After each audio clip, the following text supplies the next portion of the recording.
Hi, extended family. So, I need to extend an apology to all of you. We had some technical issues with our desktop computer, which is where I do all of our recording and editing. And no easy way to say it, we lost episode 62. I don't quite know what happened. I think I might have zigged when I should have zagged. But I've done every file recovery I can think of, and I can't find it. It's gone. It's in the ether somewhere. And so what we're gonna do to make it up to everyone, the fact that we're gonna have an episode gap, is I'm just gonna give you a little recap of what happened in episode 62 to kind of just keep everyone up to speed on the storyline. Also, the special one shot that Victoria ran for us, that we were going to use as Patreon exclusive content, we're going to push out to the main feed, just as a way to make it up to everyone, the fact that there's going to be a gap in the main storyline episodes. Just our way of saying sorry, and thank you for sticking with us. A lot of you out there who might be podcasters yourselves understand that these things happen, and I'm going to add some safety measures in place. I'm going to add some checks and balances, different places to save files as a backup, so that way this doesn't happen again. I've made it close to 200 episodes without losing an episode, so I guess I was due. But anyway, so episode 62 of the Family That Games Together podcast, the Purification season. The team enters Bardwin, and they were warned by Oran, who is Spot's father that they just rescued, that effectively they're not in Kansas anymore. That Bardwin is going to be a very different city from what they've all experienced in the past. And they get up to enter the city, and there's a line of merchants. As you remember from the previous episode, they were going to disguise themselves as cabbage merchants. And when they get to their turn in line, one of a mage who's been accompanying the city guards breaks formation, walks over to Eleanor, and dispels magic on Ruth, the steed that Eleanor always has with her, explaining that Baibarash are not allowed to have that in the city. They get checked in and get their way into the Talgan district of the city, which is sort of like the marketplace. They are made aware that if you are not elven or human, you need to keep your eyes down at all times. You are not allowed to look an elf or a human in the eye. They find a dwarf, stoneworker merchant, and they just sell their cabbage cart to him and say, here you go. Here's a cabbage cart. We'll come back and, that they didn't sell it. Apologies. They basically just give it to him. And they're like, hey, here, we'll be back. We'll be back later to get half the money. And if we forget, just keep it. To sort of abandon their cart, which was pretty funny. Entering the city, everyone got armbands signifying their status. Everyone except Lilith, Lorelei, and Kara, who Lorelei is human, and Lilith and Kara both appear human. So, but Spot, Morpheus, Eleanor, and Spot's family, as well as Sophia, the other Warforged they found, all got armbands signifying their status in the city. They found a nice quiet corner to sort of figure out where they were going to go and what they were going to do next. And they decided to find the Baron's Lover, the tavern where they know whoever had the bounty out on Lorelei, that's where they were operating from. So they decided that was going to be their next stop. And that is when Oran decided him, Sophia, and the girls needed to break away. They needed to go meet up with the underground and begin building the resistance in the city of Bardwin. So they said their tearful goodbyes to Spot, and before she left, Sophia handed Eleanor 2 crystals, a green one and a yellow one, and she told her, make sure you break the green one first when you have some privacy. They found an alleyway that had graffiti of a mockingbird on it.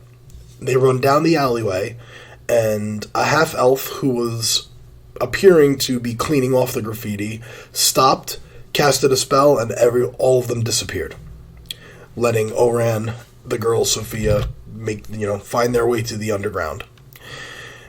And at this, the team just traverse 2 checkpoints, because there's checkpoints in the city for every district when you move from one into the other. They went through the Avani district, which was very like a lot of universities, libraries, schools of education, things like that.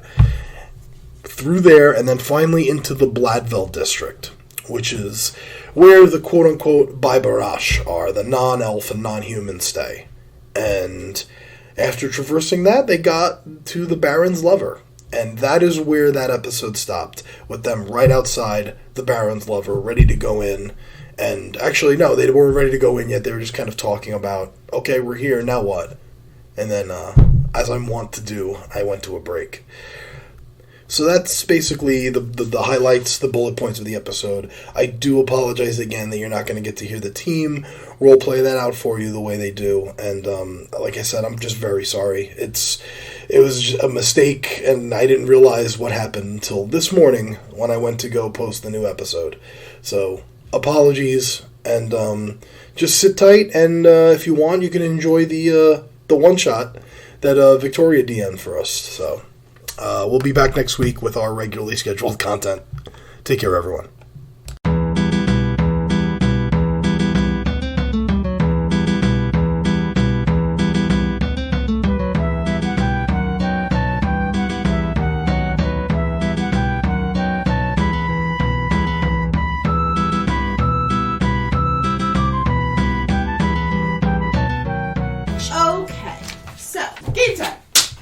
Weird being on this side of the table.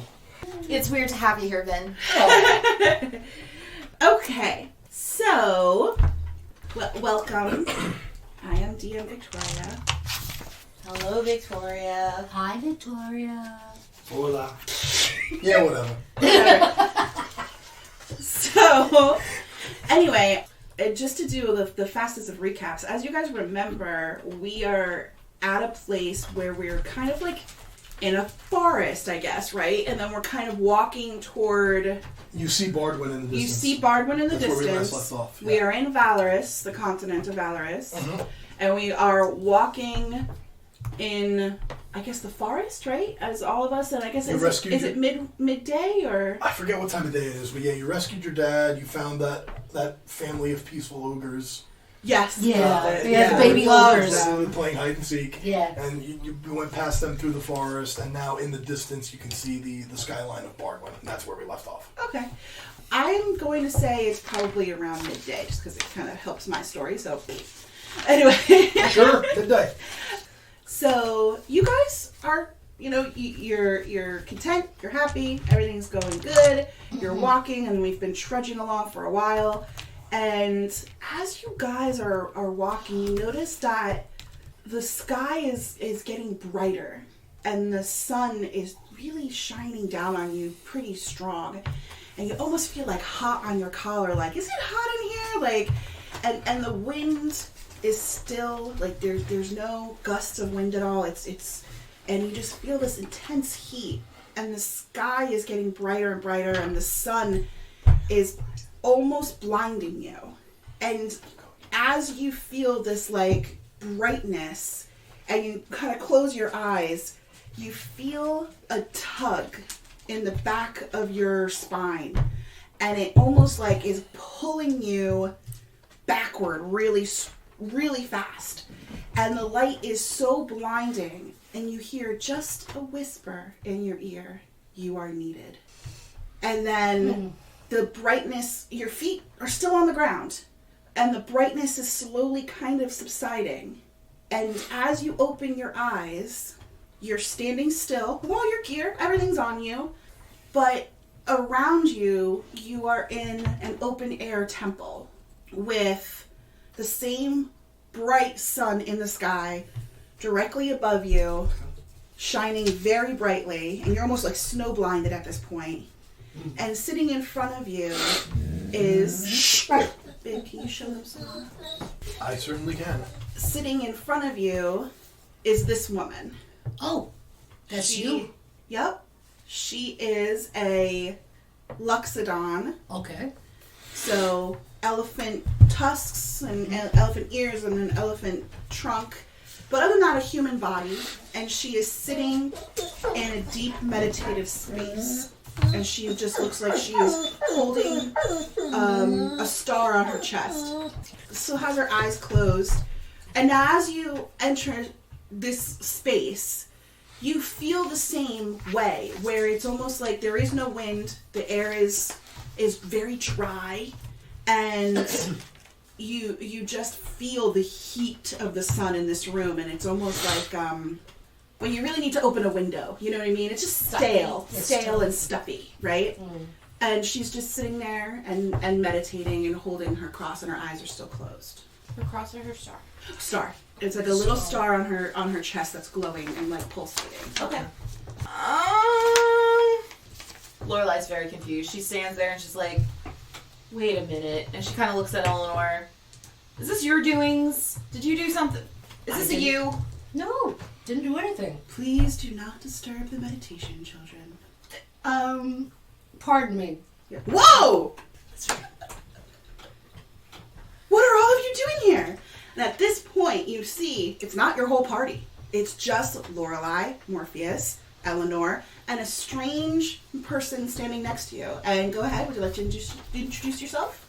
You see this Ogre-looking thing. orc. Orc. An orc, not a half orc, a full orc. A full Full orc. orc, In enormous. plate mail, Okay. carrying a shield and a warhammer in his hand. He's also wearing holy symbols. Okay. What are all of you doing here? We were going to ask you that very same question. Yes, same question. Maybe you could tell us why we're here. Oh, thank you. Thank you, Paylor. I prayed to my God for help. This is the Temple of Pelor. One of them. The orc drops to one knee and says a quick prayer and then stands back up.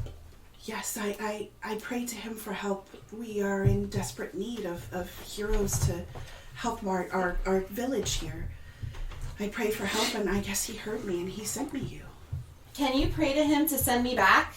Lorelei. I know. Since I'm the paladin, even though we're of different faiths. You're a paladin? Yes. Of what god? I don't think we ever decided. Oh! She's just sort of like... La la la la. La la la la. Fill in the blank. I think Eleanor is more like oath related. She's more I'm more of the white knight of chivalry, not so much as a knight in service of a god. Oh, I understand. Almost like, I guess, the Buddhist way of taking care of other people. she That's follows why the Pelor oath, sent not necessarily the god. Sorry. Yeah, Oh, no, yeah, that's okay. exactly. Maybe that's why Paylor sent you, because he knows that you're just very honorable. And your name? Morpheus. Morpheus? Morpheus is trying to figure her out, but he's dealing with other things inside his head, so he's like... At this point, she will very gently stand up, and you realize she is very tall. So, at this point, you have a very tall Luxodon, a Goliath, an Orc, and you're pretty tall too, right? Yeah, a little above average. Poor Okay. Lorelei. Poor Lorelei, you're standing You're here the midget against a room of giants. No, seriously, can you send me back? I don't think I'm supposed to be here. One of these things is not like the other thing. What things are you talking about, dear? Okay, I want you to just do a little exercise with me real quick. Okay, look at you. Yes. Look at Eleanor. Yes. Look at beautiful, beautiful craftsmanship. I know, I agree. Beautiful.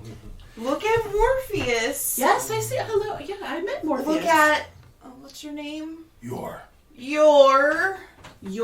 Okay. Do you notice a similarity? No, I think this is a lovely mix of people. Do you notice a similarity with height? Oh yes, you're very short. I don't think I'm supposed to be here. I don't think this was a size requirement. I think that Paylor found something within you that called out to him. If Pelor has called us, we must respect it. I can send you back. I don't worship him either, but I respect his power and what he stands for. God, another person who just constantly fights with me. This is gonna be a great time. You must forgive her. She's very powerful, Do people tend to fight but with you a she lot? is young. I can tell. Not know the ways of the world. What oath have you sworn? Oath of devotion. Oath of devotion. Oh. Your nods his head in a sign of respect. Okay, madam. Yes. What is the problem that you felt the need to pray for, supposedly, us to come and help you?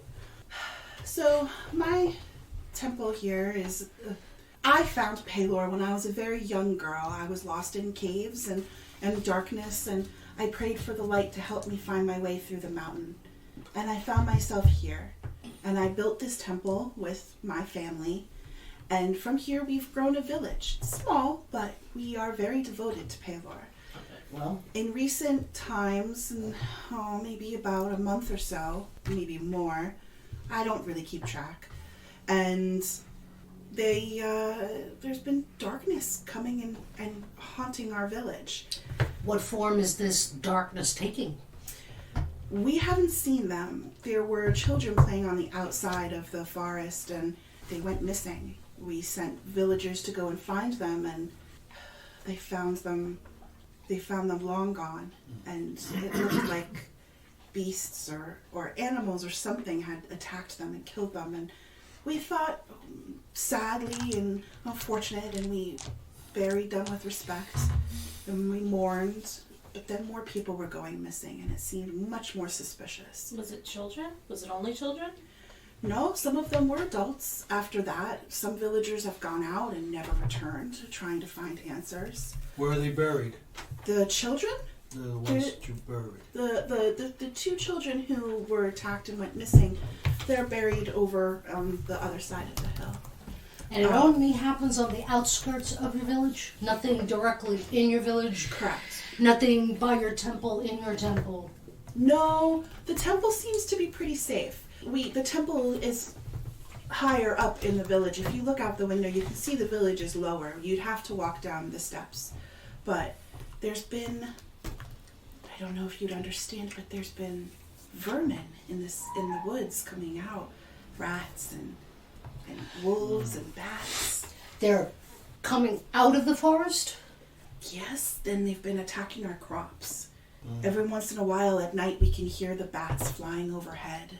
We see some of the plant life is crumbling and dying a little. Or they're scared. They're running from something. They could be running from something. No, not to sound callous or arrogant about this, but we will gladly help you in your time of need, but this sounds like an average problem. I can't speak to everyone else here. You look like you've been around the block a bit. My friends and I, many years ago, stood against a Dracolich. Why would Pelor pull us to deal with a local pestilence? I feel there's something more. I don't think it's just the pestilence. There's the shadows of the forest almost seem alive. Only at night? You can hear crying and scraping at night, and we can... There's mists that come. Given my time that I lived in the forest, can I roll a nature check? In the forest? Sure, yeah. 17 plus 4? Yeah. You might not know exactly what it is, but you know that is very unnatural. That doesn't just happen. There is some dark force that's causing this, almost like poison that's growing. Okay. Yeah. I'm going to convey that to everybody. So the reason I prayed to Pelor today is because there've been more disappearances and there's been more deaths that have upset the village greatly. And as a result, there's a caravan leaving today after our festival, and they are going to be leaving the city and are leaving our village, and I'm terrified for them walking through the forest alone. But tonight is the festival of Pelor because today is the solstice. It's the longest day of the year where he is at his strongest. Can I use my investigation to check out the surroundings? Sure, yeah, you can investigate. What are you trying to... See if there's any bad out there. You're gonna walk to the window and take a look Something outside? like that, trying to detect if there is some sort of... See if you feel something? Yes. Okay, yeah, sure. 17, 24. Oh, geez, yeah. You walk over to the window, just taking a look around, and you notice that the temple itself has like vines growing in it, and it seems like all of them are kind of reaching up to the sun, and it's a very peaceful temple. But as you walk out to the window, you can see that there is a forest in front of you, and then it kind of goes up to another mountain peak. And at the base of that mountain peak, even though it's far away, you see almost like a shadow, almost like the trees aren't as green. Right. Like they are more of like fall, and they're starting to lose their branches and they lose their leaves. Right. But this is supposed to be the height of sun and summer, and why are those trees look so dingy? Yeah. Okay. All right. Yeah. So you can kind of but you see that kind of distance. Thank you. After our ceremony today, where I will be blessing some of the villagers, or all of the villagers really, we have a celebration to Paylor, and then first thing tomorrow the caravan is leaving. Okay. And I'm hoping to find them peace before they leave. They've all lost somebody. What's so special about this caravan that you had to pray to Paylor, and Paylor apparently brought us? Not the caravan being special. It's much more of people are losing their faith, and they're losing their faith, and they're pulling away from Paylor, and they don't have the ability to fight for themselves. And I want this fixed. If we all have to leave our temple, this is my home for the last 400 years. And I do not want to just leave it and abandon it for the sake of something coming in here to destroy us. And I don't know how to fix it. I am not a fighter. I am nothing. I pray. I sit. You might not be a fighter, but you are not nothing. I agree. Do you think it's wise to have a caravan leave at night? No, they'll leave first thing tomorrow morning. So after your festival, where do the villagers go? They're going back to their homes? Probably for the night. You can see out the window here, they are packing up. Perhaps it may be wise to keep them all in one place, perhaps the temple itself, if nothing has happened here. I would love to say that I could do that, but I don't have the power. I am a spiritual leader. I am not the leader of their true souls. It's the people who live here have come here for healing, redemption, and peace. I can't control or command them to do anything. If they want to leave, they can leave.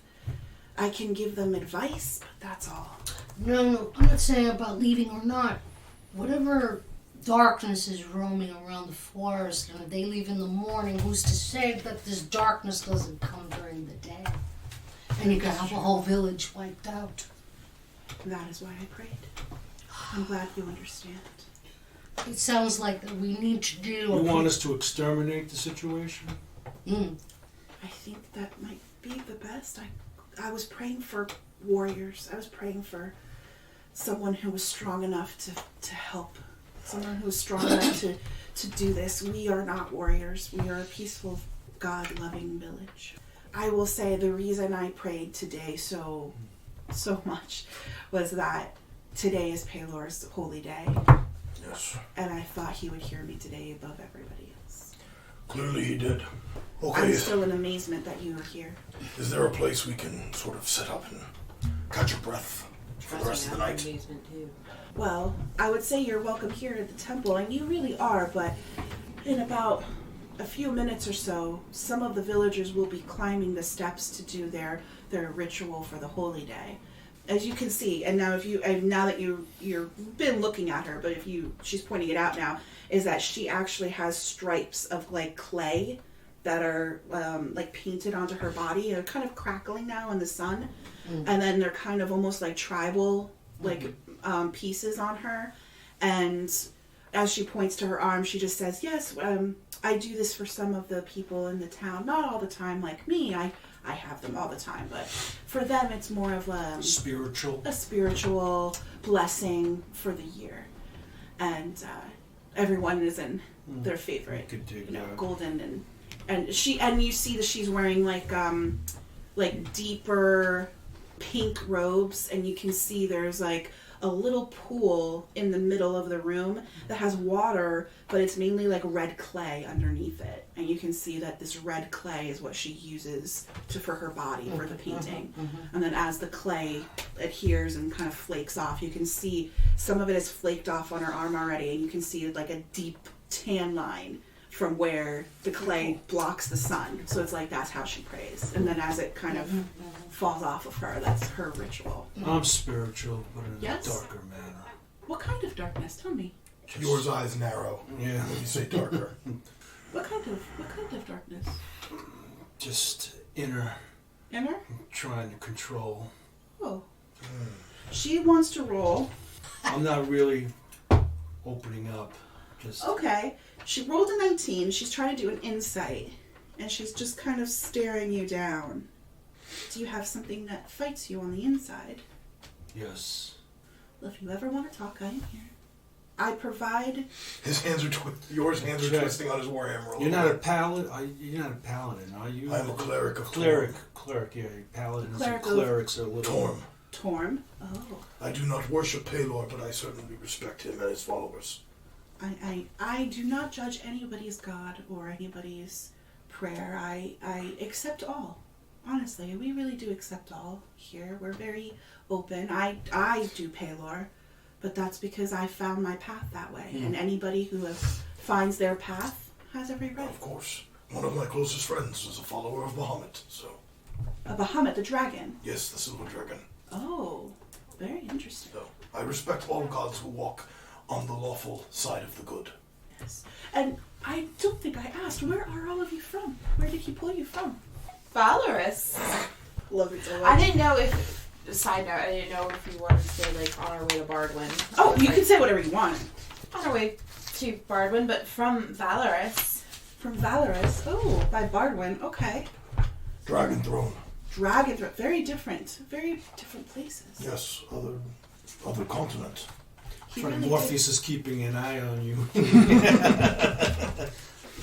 Yours relaxing a little bit, especially when you said I'm trying to control it. Oh, yeah. But his eyes did when you said darkness inside. Yes. So now he's like, okay, I don't know about you. Because blood hunters, clerics, and paladins are a little leery. You also haven't said Blood Hunter yet. Yes. You just said there's a darkness. Darkness, yes. In you. Reaction might have been a little different if you said Blood Hunter. Well, yeah, I'm keeping it to That's all good. It's all good. keep it all inside. Yes. Madonna. I love that movie so much. Honey, you're wasting your gum.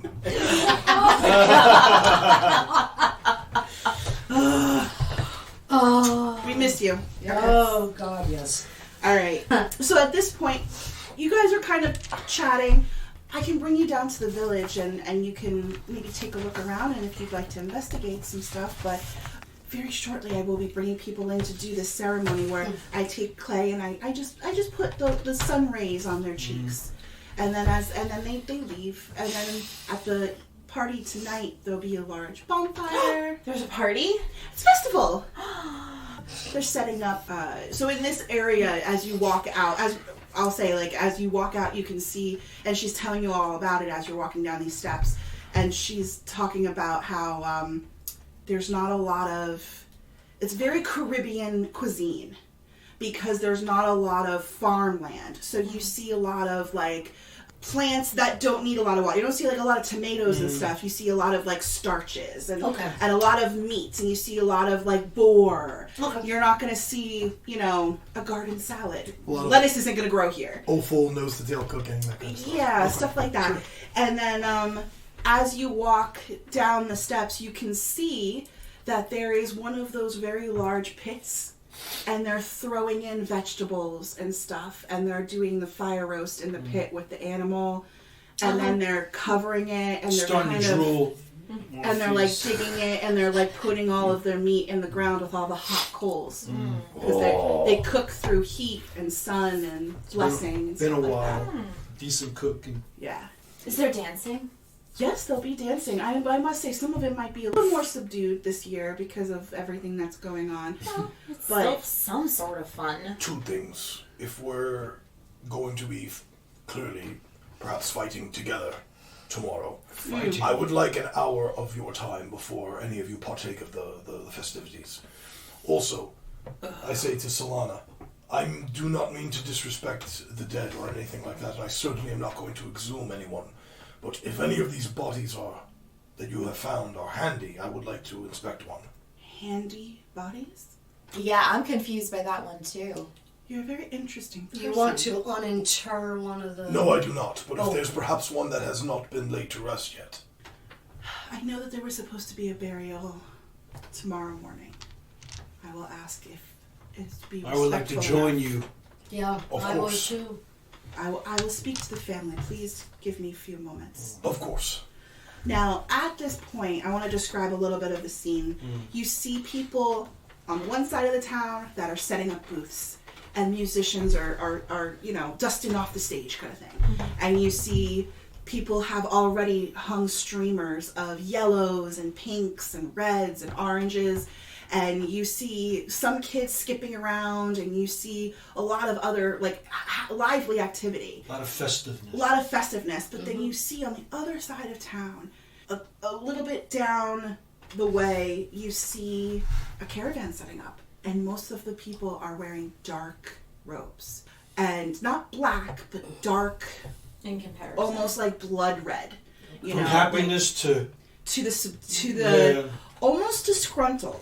And you see these people just don't care that the festival's going on. They're just packing their stuff. And they're very... unpacking. No, they're packing... They're packing their caravan. Gotcha, okay. Yeah. Are these people, are they regular villagers, or are these like the priests and the orderlies of the temple that are leaving? Roll me a perception check. 12. 12. You can tell they're leaving from very regular looking houses. They look pretty average to you. But something that you do notice by just a quick glance is they look like they're like stomping their feet, like aggravated. But yeah, so Lana's gonna say, give me a few moments to speak to the family. And then I really do need to get on with the process of the blessing. I have to do it before sundown. Of course. And you're welcome to investigate the town as much as you'd like. And she turns around and she walks over to where the caravan is setting up with the people with the dark robes. Lorelei is going to go with the children who are skipping and playing. Okay. And she's going to start playing their games and skipping and playing and just having fun with them. I'm going to leave her there. She won't get into too much trouble that we know of at this moment. Before we separate, Yor would amend the one thing and say, not before the party. Once the party is over, before we all bed down for the night, I would like an hour of your time. So save an hour at the end of the night before we call it a night. Certainly. And Yor wants to have a meeting of the minds. Okay. So just to mention that is as you walk over and you start kind of skipping around, all the kids stop and look at you and go, oh, and run over and they start touching your robes. Oh, you're so pretty. I really like you guys. I'm like rolling That's my eyes. a beautiful color. What do you want to play? Let's play a game. Let's have some fun. Can we play dress up? We can so play dress up. Do you want to dress in our colors? I would love to dress in And then we can dress in your colors and we can wear your clothes because they're so pretty? Absolutely. Okay. Let's go. Okay. And they start skipping off. And then you see them run over to an older, more mature woman and go, Mommy, this woman's going to take her clothes off and give them to me. Okay, it's not in the square or anything. This is all going to be done really respectful. Sorry. Perfect. Oops. Sorry. And you're in the toilet. How large is the area? It's not very large. Honestly, the entire village is maybe about 100 people. Because I want to take a look around. You can take your time and just take a to look observe. around. Yeah. Let me just finish up with this.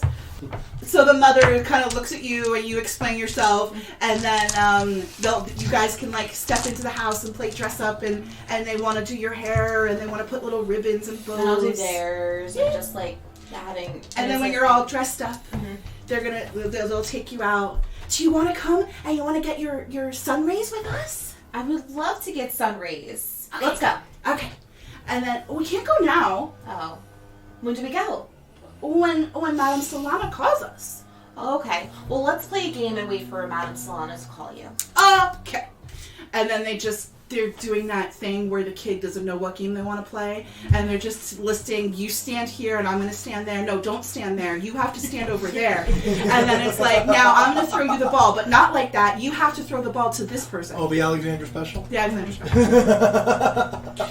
So anyway, so you're kind of playing a little bit of like ball and run around and now tag and yeah. So now Morpheus, you said you just want to take a circle around the town to kind of take a look. The okay. area. Guidance. Is anyone going with you? Or you're just gonna kind of just like peace off by yourself? I think you should peace out. I like to go and try to talk to those who are packing up. Okay. Give me a moment because I'll work with that with Solana. Mm-hmm. I'm waiting for Solana for the family thing. So okay, so you guys are gonna wait together. Yeah, I'm just chilling. Yeah. Okay.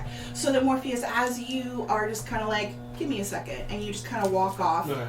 The village is very haphazard. There's no like real streets. There's no real roads to follow. You see half a dozen little huts kind of dug into the mountain. Giving you the lay of the land is there's a little bit of almost like a little plateau where there's kind of the city square, the town square where she's playing. But other than that, it is a rocky hill. There are some rocks around, very few trees, the air is very dry, and you see that the houses are kind of just put where they think that they won't fall over. You know what I mean? Like you're kind of on a hill, so it's kind of sporadic. But as you walk around the village, you have to kind of like take like really sharp steps to get to other houses. And as you walk around and you're kind of getting closer to the tree line of the forest, you do hear some scurrying of rats. You just hear like, and then you see like leaves kind of rustling and then nothing. But you don't sense or smell or feel anything specifically, but you kind of get the point that, something's going on. I want to look for an area, maybe practice a little bit. Practice? My rapier, my dagger. Okay. Just a little practice. You have to fighting. Okay, so you have to walk a little bit farther down the hill to get to like a tree where you could almost use as like a body bag, you know. So as you kind of walk up to the tree and you're kind of, you take out your dagger, you take out your rapier, you're kind of futzing around and stuff like that. And hearing what's happening around me. Yeah, as you are, you don't really hear anything, you don't really see anything differently, but there is a very old man with a cane. Mm-hmm. He's a halfling. Tiny little guy, very, very white hair, very disgruntled looking, still in the bright yellows and oranges, and he's just kind of staring at you, and he's kind of watching you. I look at him and I say, for bright colors, you look very aggravated. Why is that? He walks a couple steps closer to you. I'm not aggravated. I'm worried. I've never seen you before. You're very large, and I don't think you realize how dangerous it is to be standing that close to the forest. That's why I'm there. Okay. I'm going to keep an eye on you, and when you go missing, I'll tell them which way they dragged your body. And he walks away. Feisty. Ooh. I think about what he says, and then I take another look into the forest. Okay. To see if I could sense. Again. I'm not trying to give you a hard time. It's still really far away is the issue. So you don't, at this point, it's still high sun. Right. You don't see anything right now. Gotcha.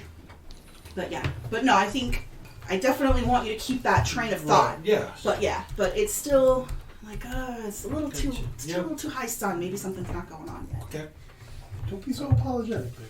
No, I just want him to know that I'm not trying to give him a hard time. Cool. Sometimes checks fail, sometimes checks pass. We get it. Thinking about what the old guy said about being dragged away. That just. He's a That'll get your attention. A little grouchy. Just a tad. Okay, so now Solana walks back over to Yor and Eleanor, and she walks very quietly over to you, and she kind of does the, come here, talk to me, like with the little finger, quietly. And she says, you can speak to Alba. It was his wife who was killed. Okay. She will be buried tomorrow, which is why the caravan is only waiting for one more day. When he buries her tomorrow, they will be leaving immediately. He says that if you can help, he's happy to help you, but he does not feel comfortable. So just make sure you're incredibly respectful. Of course. Of course. I would never dream of disrespecting him or his family. I didn't know you were Irish. I haven't quite figured out yours accent yet. Still playing with it. The slightest bit of Gerard Butler snuck through. It's been a long time since I've played him. All right, I know. I'm very happy he's here. Me too. Feels good to be putting him on again. But she just kind of gives you like a very stern, motherly look and says, it's the man standing over here. And she just kind of gestures over to him. But he's not like, oh, I'm over here. He's just still going about his business. You know, he's dressed in robes also. He's kind of dressed, and they're not specifically mourning robes. Like just they don't look formal. Right. It just looks like he's being disrespectful because he doesn't want to dress up for the festival. They look very... Like almost like in protest. Almost like in protest. He's giving a big air of those people. Okay. That as you walk up to him. You're going to walk over to him now? Yeah, I want to go over and I introduce myself to him, and I understand that you recently suffered a loss by some unknown mysterious force. Some magical, could be Paler, could be the cosmos, brought me and my friends here. And we were going to inquire, is there any way that my companion and I can pay our respects to your wife, and also perhaps just view as to maybe what was the cause of her death. As you're talking to him, he's not giving you eye contact. Okay. He's being disrespectful. He's walking around ignoring you. Okay. Could I try a persuasion Sure. check? That'll work. 24. Holy crap. Okay. Yeah, Paladin. I'm very persuasive. As you talk to him, he's being disrespectful, and he's not looking at you, and he's getting aggravated. But he stops, and he does that thing where, you know, he's not looking at you, but he leans on the kitchen sink. Mm-hmm. And he kind of puts his head in his hands. I don't want anyone else to feel what I'm feeling. Her body is in our bedroom.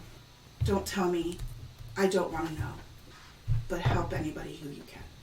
I still try to honor my God. Even when he's clearly see fit to just torture me. And he just walks out of the house and walks away. Alright. Morpheus realizes that he was going to be accompanied, so he's Walking back. He's coming back. Okay. I'm going to say that you're coming back. You're probably going to miss the exchange with these two. Right. Because you've been working out and stuff. Yes. But I'll say that you are heading back, and you're going to probably see her all dressed up playing. Right, okay. At this point, also keeping in mind, Solana is walking, and she is starting to gather everyone in the city, everyone in the village. She's starting to gather everybody in the square, and she's saying, if you'd all like to come and join me and walk up the steps to receive your blessing. And she's starting to lead everyone back up into the temple. Before, What? I'm sorry, I'm just joking, because I see you two being stupid. before Lorelei goes up to the temple with the children, you just hear her say, and that's why boys are disgusting and we don't associate with them. Yeah, boys are disgusting. Bleh! Right. Very good. Now let's go get our sundries. Oh, boys don't do their hair pretty, and boys have dirty fingernails, and boys, you know, And run they around in smell dirt, bad. and they smell bad. Boys are stupid. Throw rocks at them. Yes.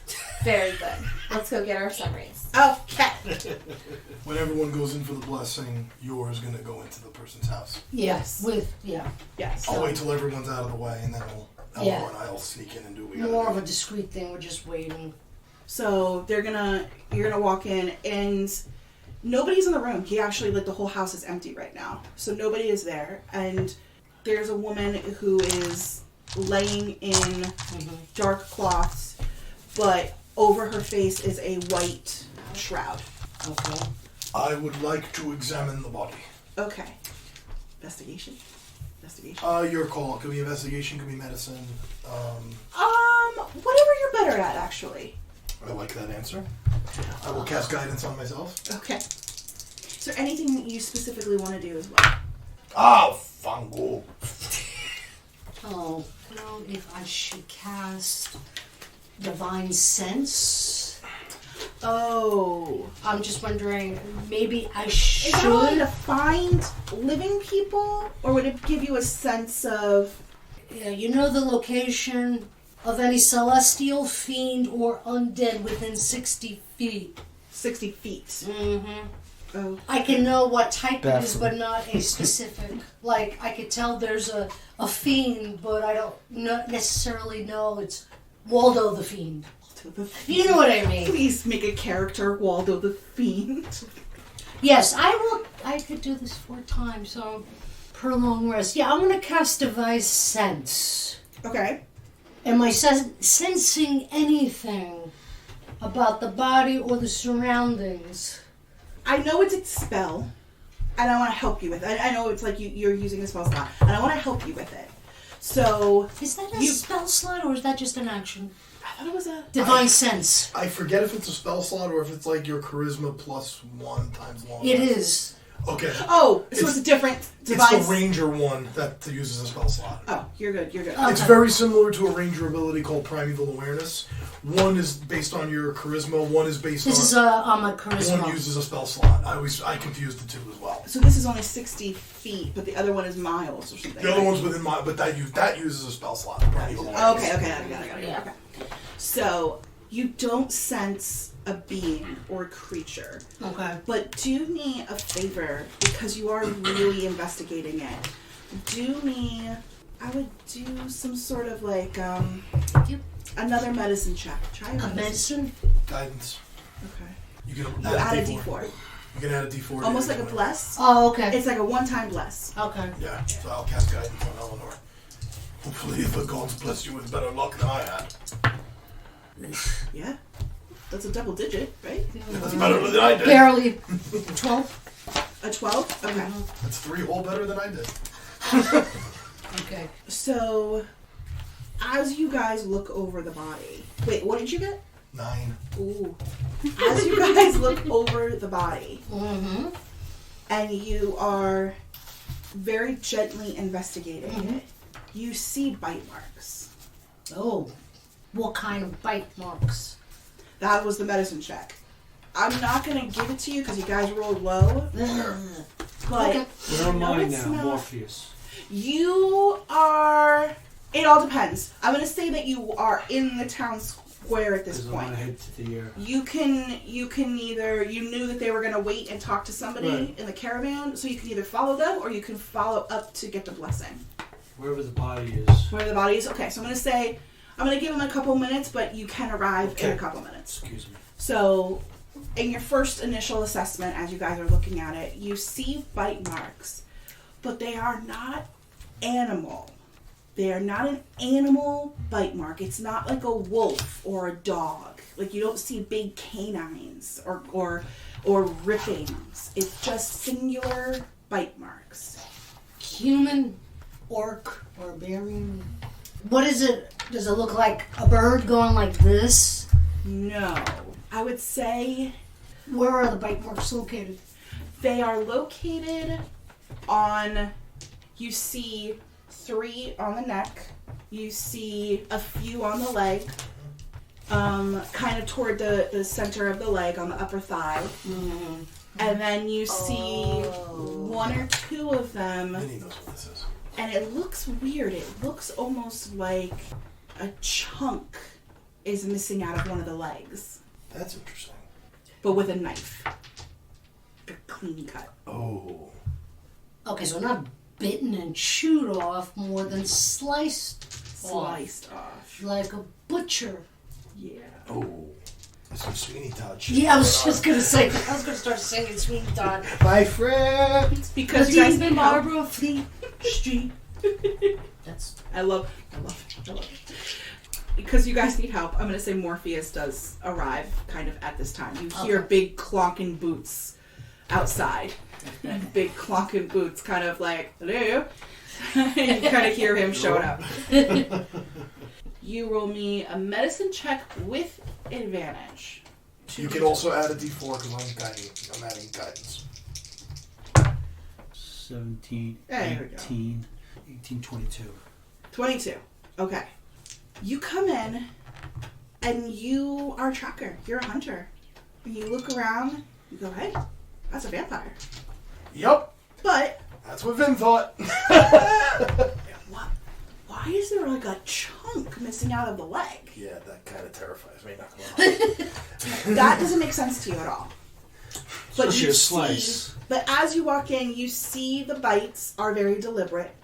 And you see that the body is very pale, as if it doesn't have blood. Morpheus is I think this is going to be some Dracula meets Hannibal Lecter shit. That's what I think. I have to surprise him. He knows all. I have to mess things up somehow. The hair at the back of my neck is starting to rise. Same with you. Now, I will say, you notice this. Right. Do you say anything? I go to Eleanor. Okay. Okay. We're dealing with a night stalker. Okay. I didn't think they were still around. Well, that's what I sense.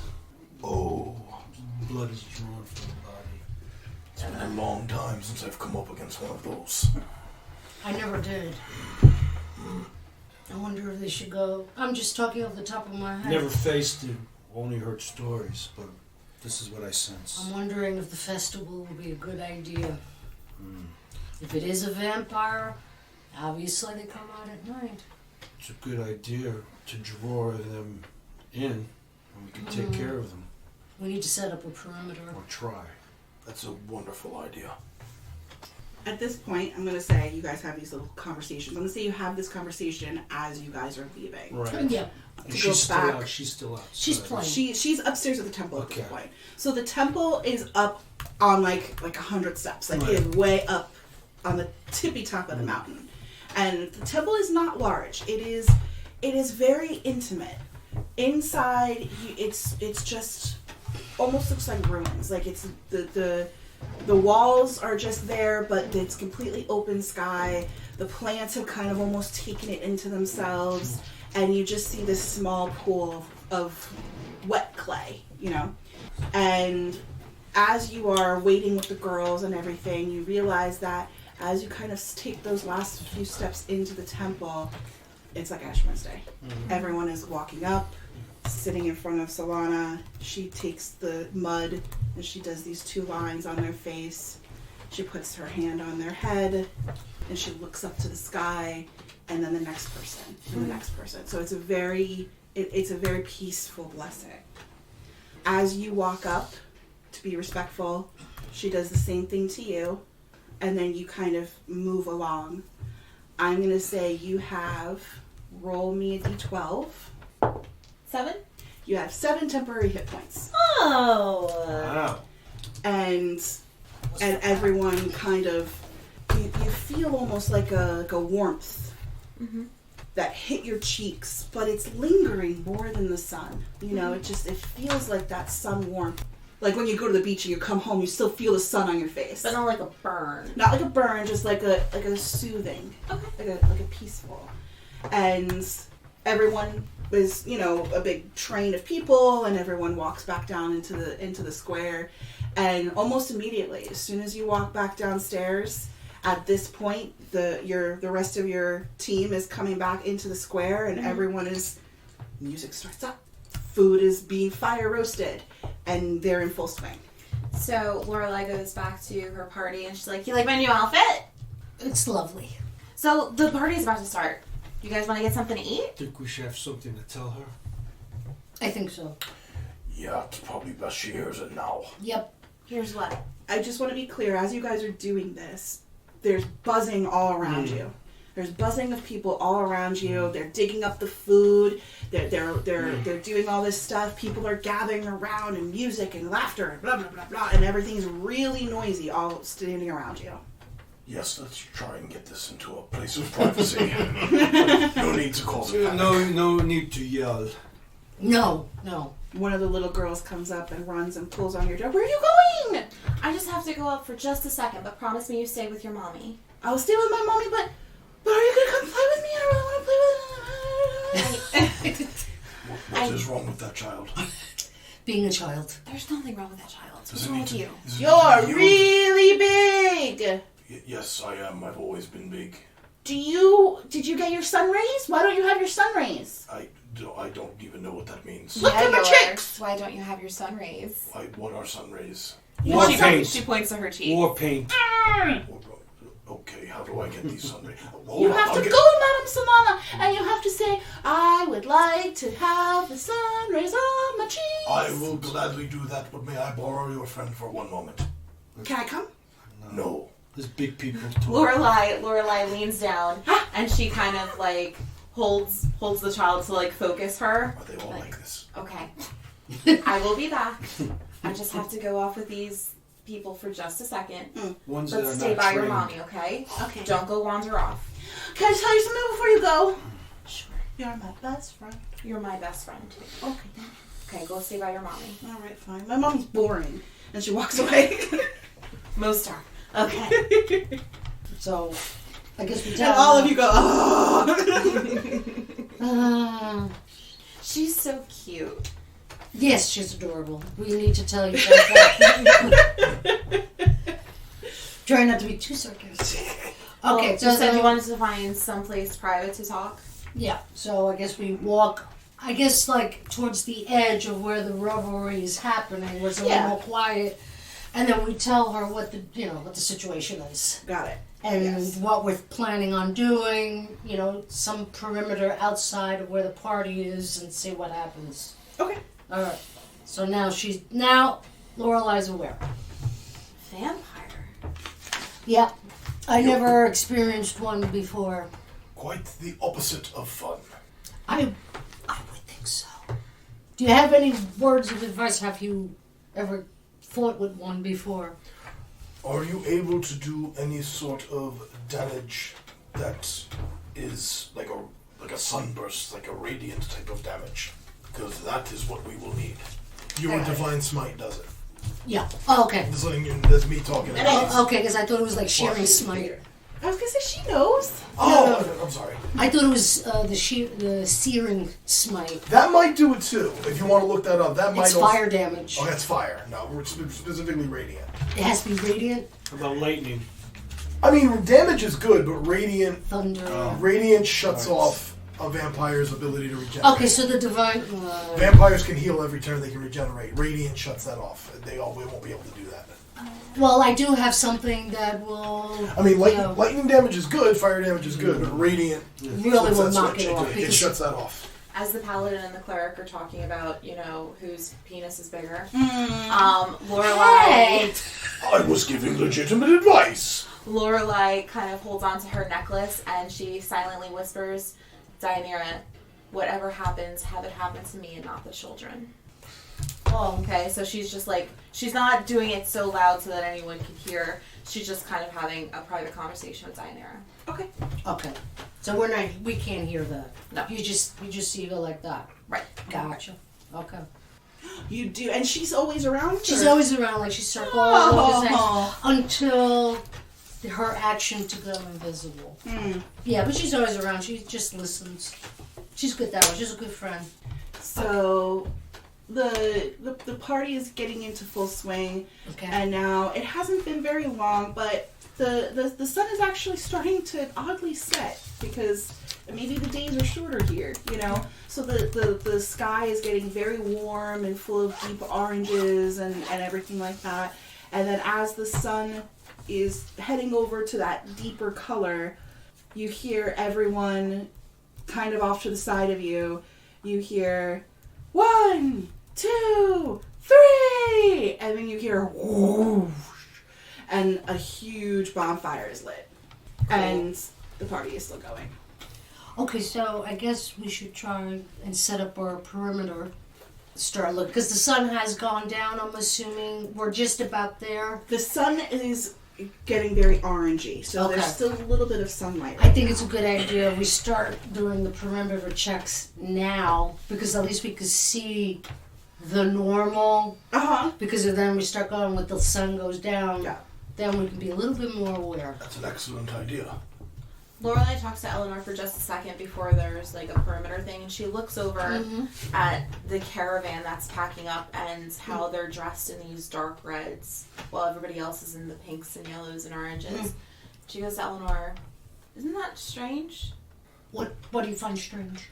Well, everybody else here is in the pinks and the oranges and the yellows.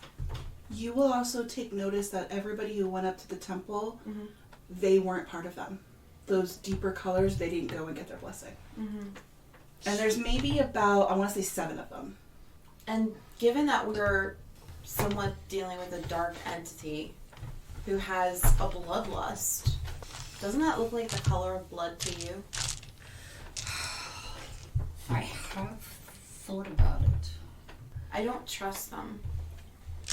I trust your instincts on this. Is there anywhere that you can approach them and maybe find out? Okay, I'm not gonna lie, most find me absolutely 100% annoying, so I don't know if me approaching them would be the best thing. Perhaps you can make a change. Perhaps I can, maybe I can go in like past life kind of Lorelei. Maybe seduce them. What do you think? That was something that I didn't need to hear. What do you mean? It's not a secret. I didn't have to know it. Don't be so prude, Eleanor. Alright, so basically the plan is for me to go try to seduce one of the It doesn't have to be a seduction per se. Why? But you are right. I do not trust them. I don't know if they have any nefarious means. I don't want to go after... Which one of them did you speak with? I don't want to go after him, because you said it was his wife. And I point out the one. The widower. The widower. His name was Alba. Okay, I don't want to go towards him. Is there another male in the party? Yes. Bruno's available to speak. Okay. I'll make my way. I was like, Eleanor, just watch my back. Touch your back. Watch my back? Oh, watch my back. Okay. The seduction was I couldn't hear it. That's perfect. Guidance? I think anything at this point would be... Lorelei kind of like saunters up to Bruno. What's he doing? He is currently... like all of his stuff is in the carriage, and now he's currently doing a thing where he wrapped the rope around the carriage and he's tying them off. Okay. Almost like a net, and he's like tying everything down. Well, it looks like you're almost done. Yeah, finally. Why don't you come over and join the festivities? What's the point? Well, a girl would maybe want somebody to show her around this town. Who are you? Just a visitor. You don't visit this town. You come to this town, you stay in this town forever, and then everybody dies, and then you leave the town. Everybody dies. It doesn't look like everybody's dead. And she like waves her hands over to the big festival going on. Not everyone's dead. This town is doomed. How do you know that? There's shit going on in the forest. People are dying. And I'm done. I'm leaving. Why? Where did you get that color robes? I haven't seen those robes on anywhere or in any shop or on anyone. Where did you get that color? They're just clothes. I know, but it's a very unique color. It's not a unique color. The celebration, those people don't dress like that all the time. They dress however the hell they want. Celebration time, people put on the fancy clothes and pretend they believe in something, and they get stupid mud on their face, and ooh, and they think the world is going to be saved because they have mud on their face. Stupid idiots. So you have a problem with hope? I don't have a problem with hope. I have a problem when you buy into something and you live in a village for years and you believe in them and you put all your faith in them, and then they just spit in your face and destroy the people who you love. How long have you lived here? 8 years. Who have you lost? I lost my brother. I'm so sorry. My brother and I, we used to have a farm out in the middle of wherever. La, la, la, la, la, la. And I was sick, and we needed healing. And we heard about this mythical place in the mountains. So we went up and we came over to the mountains and came to this village, and they healed me. And we were good. And we lived in this village, and we made friends, and we were farmers, so we did what we could. We helped out the village, we started cooking for people, and it was it was family. But then my brother found out those kids were missing, so he went out to go and find the kids and never came back. Well, I mean, at least for yourself, hope does work, huh? Hope doesn't work. Well, you got healed. I got healed, and then what? My price was that I had my brother for a few years, and then my brother gets murdered by a shadow of some shit in the forest? How's that helpful? How's that good? I feel like we came to this town, and we were sold a story of protection and peace and love, and then it was all for nothing. Well, sometimes you have to work for protection, and work for peace, and work for love. So what have you done recently to protect and to bring peace and to love? Zing. Shut up! I hate our new D&D player. That was Vinny talking. He just sits in silence. Why don't you come and show me around? I'm not in a festive mood. I can make you in a festive mood. Where did you come from? Don't worry about where I came from. You're clearly buying into this crap. No, I just think it's very pretty. It was for the children. This is happening amongst the celebrations. No, the celebration's kind of like, let's say, like off to the east. Right. They're like to the west side of the mountain, kind of almost Okay. like down a path where the caravan is getting packed up. She walked over to that. I got you. Yeah. We're over. You're kind of in between right now. Okay. You guys didn't tell me where you were going, so I was just saying you're kind of in between. If you guys would, what with the face Never of mind, the... keep going. He went like this, ooh, face. When I was out, there was some pieces that I wanted to check out. Some pieces of wood Okay, that I wanted to maybe pick up. okay, give me 1 second. Yeah. So this guy, make a persuasion check. Okay. I'm gonna say you have advantage because that was very good. Because you made him go like, ugh. You made Victoria go, ooh. Oh, good. Yikes. 15? A 15? That was the DC. I said 15 in my head. So, okay. I suppose a last goodbye to everybody in the town is a good idea. And she like holds out her hand. Come on. Come with me. He definitely looks at it like you're crazy. She keeps it there. She's like doing that. Come on. All right. You gotta tell me where you came from. You're confusing the crap out of me. I've never I seen will you before. tell you. Now all of a sudden you're all dressed up. I will tell you once you buy me a cup of ale. I will tell you everything. All right, fine. Yay! So now she has a date and a new look, and she had a makeover. No, I'm just... It's Lorelei's happiest day. It's So now you are headed with this guy who's now your date. Bruno. I'm keeping tabs on him. Bruno. Mm-hmm. And you other three are now trying to set up a perimeter. I know that Morpheus, that was your plan. Right. So... And also looking for some scraps, maybe a nice long branch, so I could work on sharpening it up, just for a project. A project, a secret project. Yes. You're just Of gonna take up sharpen- whittling now? Yeah, something in my head says, nice piece of board, sharpen it up. You go, Morpheus. Right. You start on your DIY. I like it. Okay, so you'd have to try to probably walk over to the forest to get like a bigger branch or something like that. Right. You're not going to really find like scraps like that in the inside the village.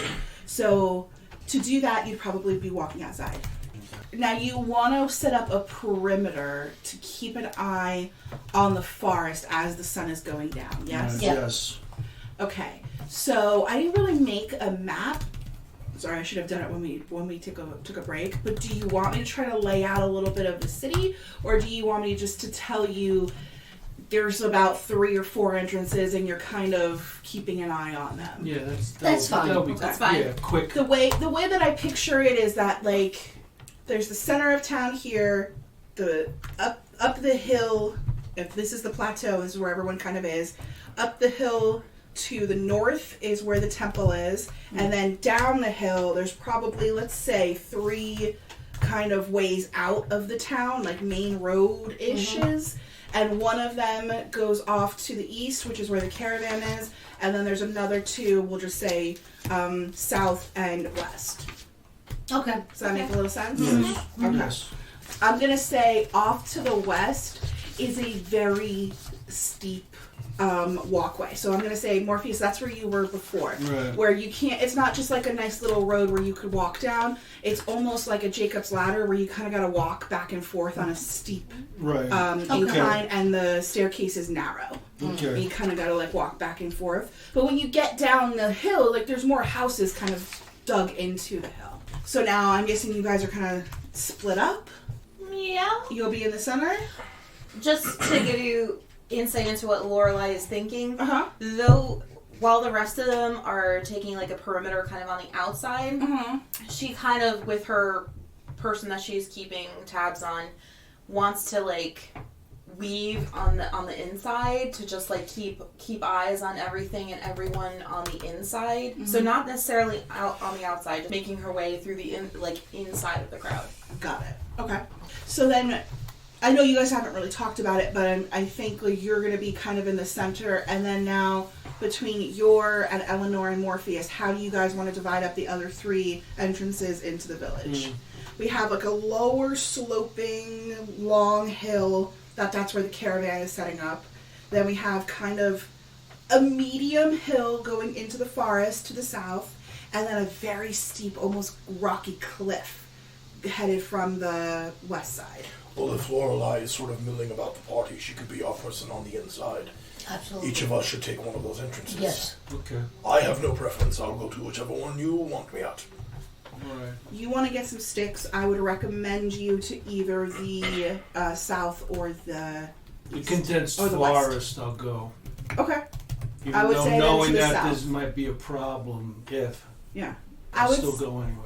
I would recommend, since you kind of did a perimeter sweep Right. before, you would probably want to head more to the south side, Mm-hmm.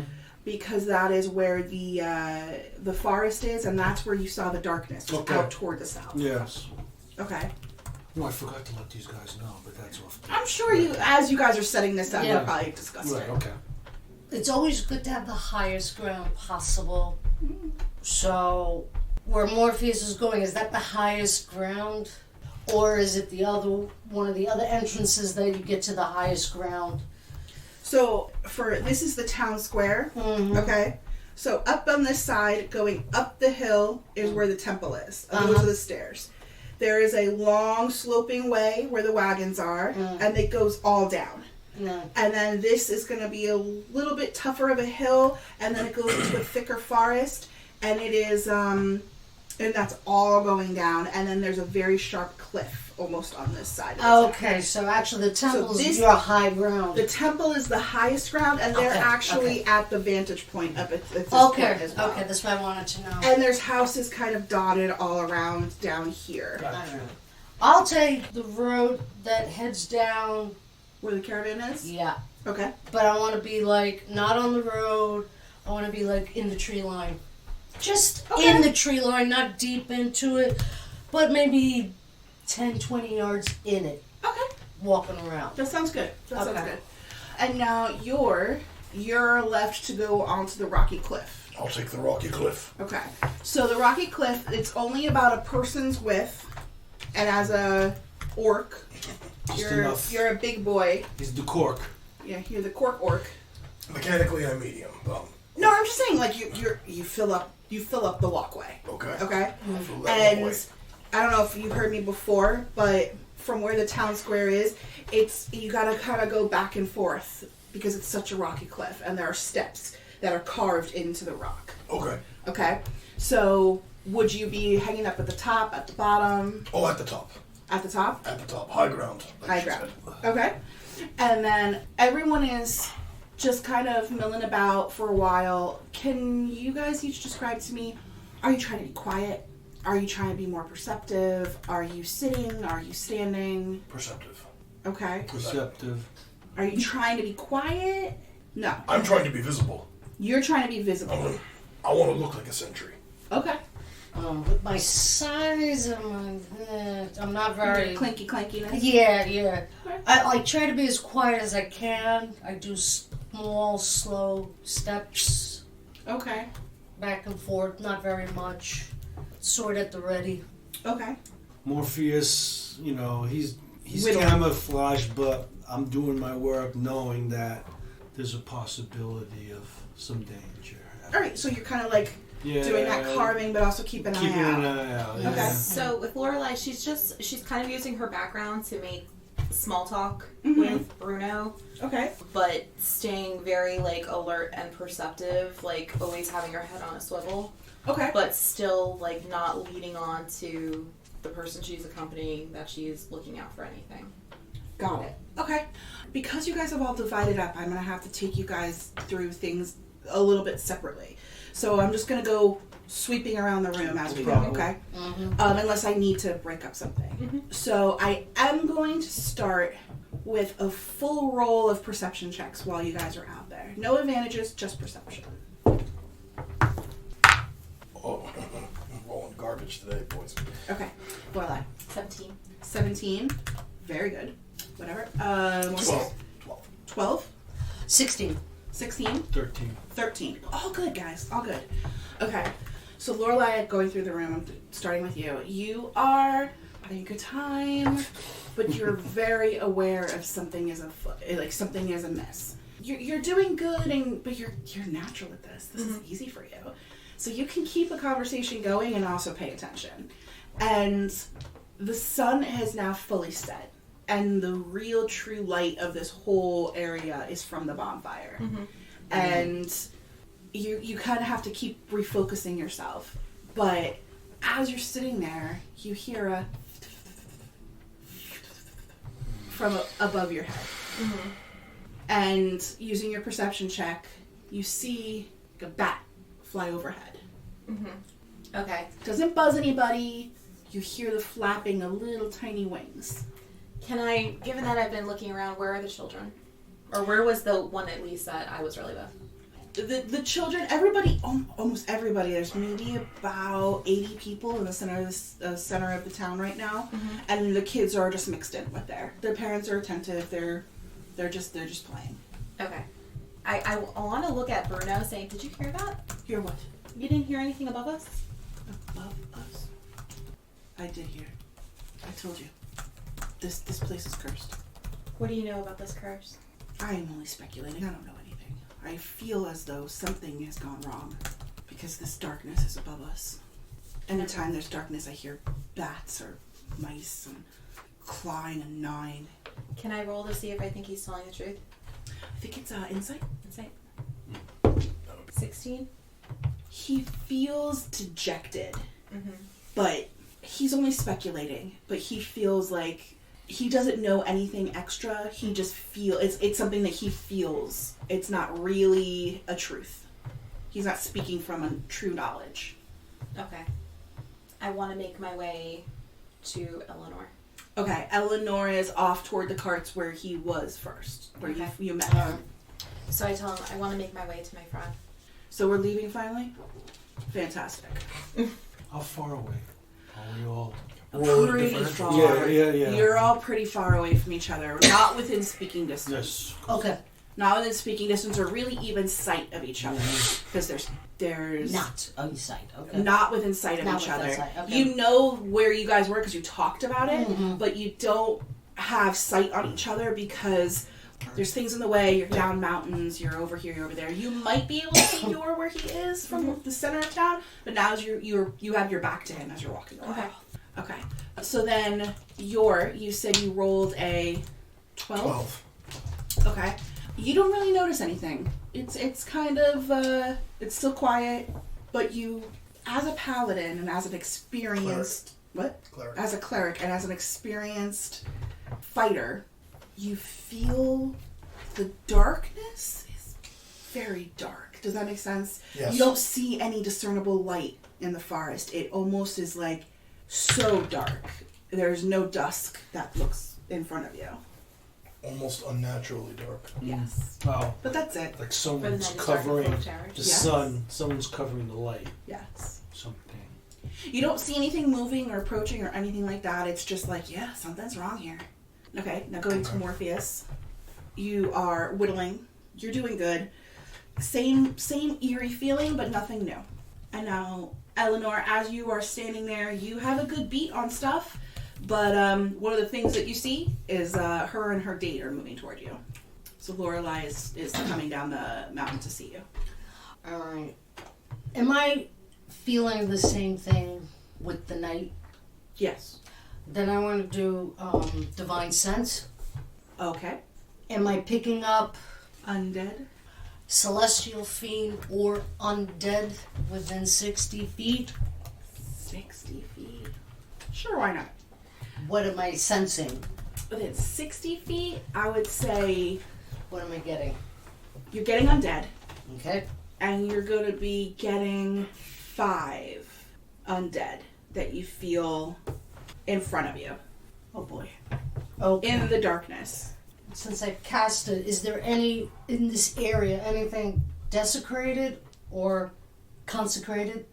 I'm terrible with understanding that concept. It would be a religious rite that desecrated a secret area. Meaning like the temple itself was like somebody scratched out Yeah. Right. Paylor and put up a Anything different god. in the forest where I am, where it feels like they've done wrong. No. You don't feel any desecration. Okay, You just so- feel the presence of... Okay. And honestly, they're not moving. They're standing. It's just there. They're just there, and you feel like That's 5 worse. little... That's worse. I Five know, little just like they're watching. like maybe they're watching Oh me. man, that's worse than moving towards you. They're just there. And you're maybe like 2 or 3 yards in the forest line, and you can feel in the forest just ping, ping, ping, ping, ping, and they're not moving. Oh, They're just God. standing. I mean, Wow. Can I do Oh, it? do we want to ring the dinner bell or? Sorry. No, it's okay. Now you guys I'm gonna put together at this point. So yeah, you want to check? Go ahead, you Yeah. can check. Would that Now, be You have some investigation? sort of sense, or- right? Yes. You have some sort of No, senses. bloodlust, yeah, for fiends, Fiends and undead, and Undead. fays. okay. Is that what does that feature do? It gives you like advantage on checks. Well, one of them does, yeah. I think it's an advantage on a check to track. Yes. It's not that you're trying to survive and track, but you are aware that vampires are out there. So Right. I'm going to give you a perception check with advantage. So the 12. 12. Yes. Because of your feature, because of your history, I'm going to say it's not necessarily that you see or feel anything, but oddly enough, you smell like a mustiness. You smell the air has changed a lot in the last minute or so. Okay. Yeah, you really feel something is different. Now, okay. I feel like I'm in Salem's Lot. Oh, Yeah. I'm sorry. Yeah, you set the mood really well there. Yeah. So sorry. Your is uncomfortable. Vinny wants to ring the dinner bell, but your is uncomfortable. There's something. It's actually the shorter story of Salem's Lot before he wrote Salem's Lot. Yeah. And there's something there that I see the I didn't mental. mean to be a copycat. No, You're not copying it. It's Oh. good. It's good. You're making, It's setting the mood. How could you copy it? You've never read Salem's Never Lot. read How could Salem's you Lot. copy I'm it? sorry. Long story short, you've set the mood very well. Yeah. Oh, okay. Okay. Okay. So now you smell something. So now, Morpheus, what I'm going to say is, because you know something is changed in the last minute, I'm going to say when we roll initiative, you can do it with advantage. Okay. Okay? You too, because you actually know they're right in front of you. Okay. So you are literally like, okay, I'm ready. you're like, Is come this on, bring accurate? it. Like, are we that far away from each other? You're far away from Further, each other. okay. Yeah. And she's coming towards me. Yep. Okay. Yeah. No, that's actually, I will say that's decent. Yeah, that's good. Oh, with the spacing? Yeah, everyone's standing in front of each That's why I other. use T-Rex. So now you're the only one right now that isn't confident something's about to go down. I don't like the darkness. Yor does not like the fact that he picked up on this is not natural darkness. So like Yor is like slowly moving his shield to his arm, like off his back into his arm, and he's unclipping his warhammer, and he's just sort of eyes going right and left. He's not comfortable. He doesn't like this. So now, with that pitch black darkness that you are trying to see something through, on the cliff edge, as you're looking down and you see this staircase, you see a low mist coming from the forest, rising and rising, slowly coming up. Let me know when it's 30 feet away. And then at this point, you also see the mist coming from that direction. All right, so all through. 3 points where we're all at. You guys don't really see a mist. You see people, but you don't see a mist yet. But you see a thick mist coming from your direction, and What you color can. is it? It's white. It's just a white mist. Now, you actually, when you look straight at it, waiting for it to get close enough, you can kind of see like a wolf head come right out of it.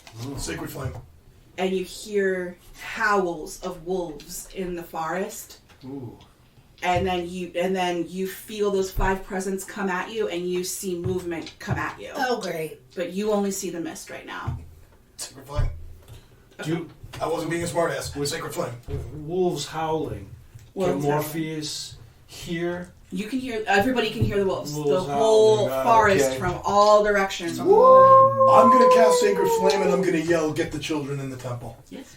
I was gonna turn to Bruno and say, "Go get the children in the temple." Yeah. Okay. And So have him take off running. with that, he knows it's afoot, and he's going to turn around and he's going to head back to the temple. Okay. I'm going to give everybody a round, and then I'll have you roll initiative, because I don't know how everything's going to work out just yet. Yeah. So essentially that's where we're at right now. You did a sacred flame. Give me 1 second to pull up my baddies. Now this is called Vampiric Mist. They need to do that. I know. And roll to hit. No, detective. Oh, so sorry. All right, I'm going to use the one that you did. Save. 15. Nope. Oh, shit. 12. 12 damage. 12 points of radiant damage. Okay. And I'll back up a little bit into the main space. 30. Actually, in that direction. I want to start getting toward the center. Oh, that entrance? Yep. So that was something that you saw. I'm going to say that you're probably going to get your sword ready as they're running at you. Absolutely. Now, as they're running at you, so sorry to do this to you, but it's more than 5. You feel those 5 move closer, but you feel like another 10 storming right after them. And they're all coming right toward the 2 of you. So I'm going to say you also feel people running at you as well, like Feel rushing it you. running? Not feel it, but like you see Gotcha. a lot of movements. Yes. And then, so I'm going to say that you guys who are ready, you two can do, if you want to do a spell, if you want to do a hit as they're running past you, I'll let you guys do that. And then for you, as they're rolling their hits, for Morpheus, as you are standing there and you feel movement, you see a swarm of rats just coming up the mountain right at you. Okay, so I'm gonna my great sword. Honestly, it's all in the book. The book is like, yep, vampires can do rats, they can do wolves. Oh shit. Oh, baby! Let the good times roll. Okay, At least so one of us. okay, crit on that. Okay. Okay. So it's essentially you're feeling so many people run right at you. You're just gonna Where- be like, oh, swipe. Okay. Swipe at anything, kill. anything. Yeah, that's essentially what Okay. you're looking at right So let me do the second one, and I failed. now. Quite the opposite, actually. We got a nat 20 and a 1. Wow. I'm going to do the. I'll do the divine smite on the first level. Okay. All right, give me 1 second here. Yep. Right. Well, no, because it's your sword and then you double it, right? So it should be 48s. Is that right? 'Cause you have It's your great 2d. sword? It's I'm sorry, 46s? no 2d6s For the sword. for the sword Regularly. regularly. With a crit, it goes to 4. Oh, Yeah, you double the dice on that. You double dice. Always. Okay. Yep. So that's 1 hit. That's just the 1 hit. Plus, I said divine smite on the first level, so it First is level? 2d8s. Jesus. I think it's going to be 4 because you get an extra one because they're undead, and then again that doubles. No, it's 6. Oh, it's so sorry. 2 for the Divine Smite, 1 because they're undead, and then crit, so he doubles. And then crit, so it doubles. So that's 6d8. Holy fuck. Okay. So 6d8 and 4d6. Huh. Okay. On a level 1 I'm smite. pretty freaking sure this And thing's gonna check die. what radiant damage does to them. Okay, I rolled a 1, so I'm gonna re-roll this. 1 second. Holy fuck! She rolled the devil's number. Oh no. I did. 12, Play that 18, number. 18, 23. Did you just spray them with your holy water? Hold it. Wait, they're burning. That's never happened. All of them have 18, 23, 28, and then I haven't rolled the 6s. I mean the d8s. Oh. Something's gonna die. Ooh. Paladins, man. Oh, When I'm sorry. paladins crit, things die. 19 plus 6, 25. 25 plus 8 is 33, so that's 33. Plus 28. That's 61. Yeah, it's dead. So Which is dead. you see That was fun! a bunch of like little Paladins, baby. vampies all running at you. You see teeth bared. You see wild, crazy hair with crap stuck in it. Spawn. Well, yeah, they're spawns. Okay. And you see nails out to here. They're literally shaking as they're running at you, like with excitement. They're not organized. They're not an army. They're Okay. just people in clothes, but they are hungry. They have like crazy eyes. And they're running at you without even realizing that you could do anything to them. And you just kind of brace yourself, hold your sword, line it up perfectly, and let them come to you.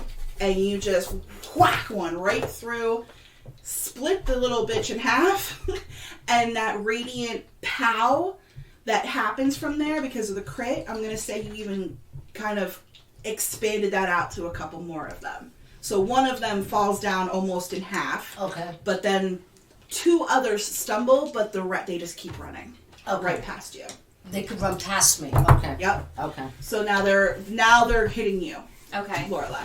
So, I want to, like, they're catching me off guard and I just see what happens to Eleanor.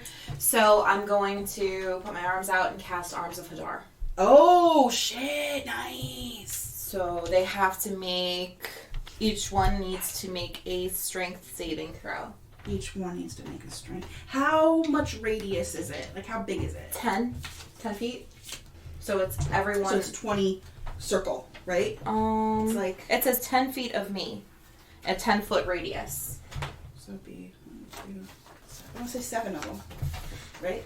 I would say about 7 I don't know. out of the 15. Oh. So one went down. Yeah, I would say that makes sense because they're not all clumped together. But yeah. Okay. So we'll do 3. You said a saving throw. Okay. What is my DC? 15? Okay, I got 1 that made it, 2 that failed, a fail, and another fail. So now what happens? So it's okay. So given that I'm casting it at level 4, that's going to be 5d6 necrotic, and it can't take any reactions until its next turn for those that failed. For the one that passed, it's just going to take half damage, but no other effect. Okay, all right. So roll the damage. 15, 16 necrotic. 16 necrotic across the board. Ooh, that was powerful.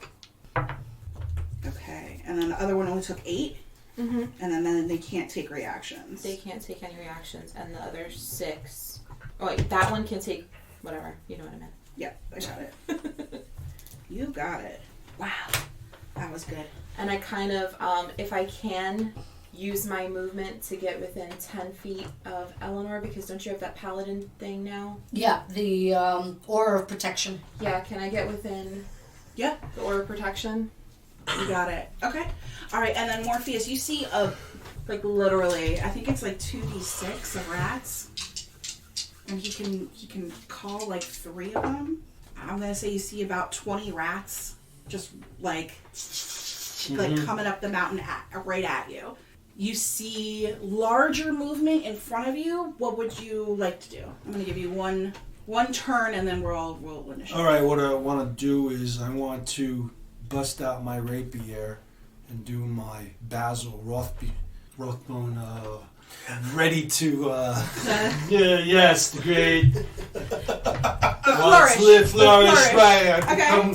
And I'm going to want to go Okay. You want to as they're coming, rats. hit some rats with my flame. Get the fuck out of my way, but also die. Right. Okay, My flame tongue rapier. Challenging the rats to a duel. It's amazing. Give him a leather glove. Have him smack a rat. On guard. With my flame tongue rapier. Okay, sounds good. So now, what does the flame tongue do? Do you have to light it up? Do you have to... I have to make a movement, some sort of movement to get it. Oh, and that was the flourish? Right. Okay, so you flourished and turned it on, and now how many hits do you get? You get 2 hits? I believe so. Okay, so roll to attack the rats. You can use a bonus action to speak this magic words, command words causing flames to erupt from the blade. These flames shed a bright light in a 40-foot radius and dim light for additional 40 feet. While the sword is ablaze, it deals an extra 2d6 fire damage to any target it hits. The flames last until you use a bonus action to speak the command word again, or until you drop or sheath the sword. Holy crap. Not bad. Okay, you gotta remind me of that as you're rolling for it. So you said it does an extra 2d6 Right. fire when it hits. Yes. 2d6 fire damage at any target. And it has bright light. Bright light 40 feet radius. For a 40. That's Okay. good for vampires. Absolutely. So, and what does it say anything about the light? Is it just light, or is it sunlight, or is it... These flames shed bright light in a 40-foot radius and dim light, so it's just bright light. It's just bright light. Okay. Yes. No worries. So then, as you light up your sword, Flame on. you see... Welcome to Sherwood. You see all of these rats. Yes. You see the edge of the forest, Right. and definitely you see a bunch of little vampires all running right at you. Okay. You probably see like another 10 or so, Right. all swarming straight at you.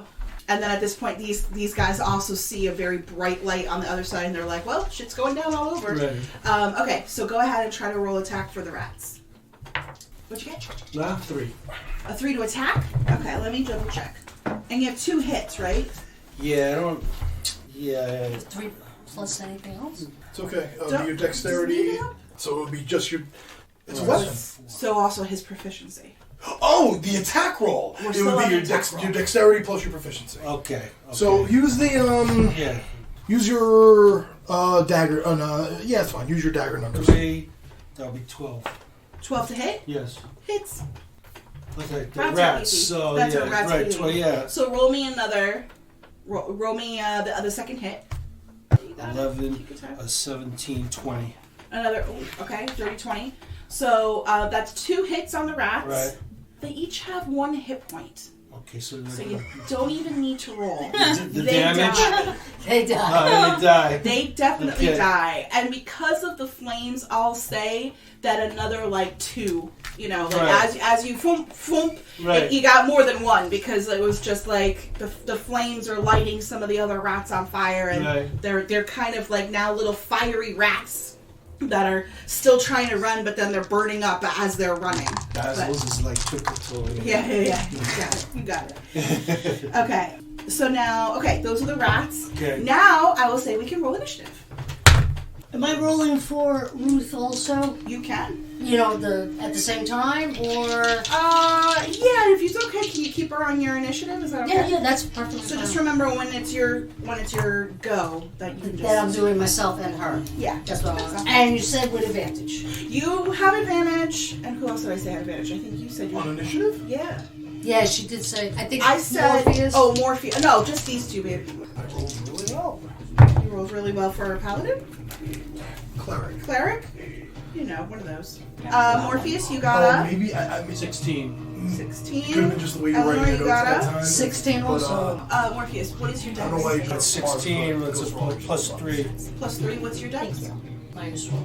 Does that change? What'd you get? 18! Ooh! What'd you get? 9. Very uncleric. Your goes first. Get the fuck out. The cleric goes first? Yes, indeed. What is going on in the country today? This guy. Yeah, it's totally. Somebody tell me what kind of a world we live in. And then Morph. And then Eleanor. And then And me. And then you. And then me. Okay. Are you guys okay with Theater of the Mind, or do you guys need... I'll be the best I can with it, but if you guys get confused, let me You're know. doing a great job. yeah, You're doing great. Okay. You see the mist. You see the light happen behind you. You probably hear yelling, get the kids inside. All you see currently is mist. What would you like to do? Well, now that means my concern is what's in front of me. If I saw the light from Eleanor's...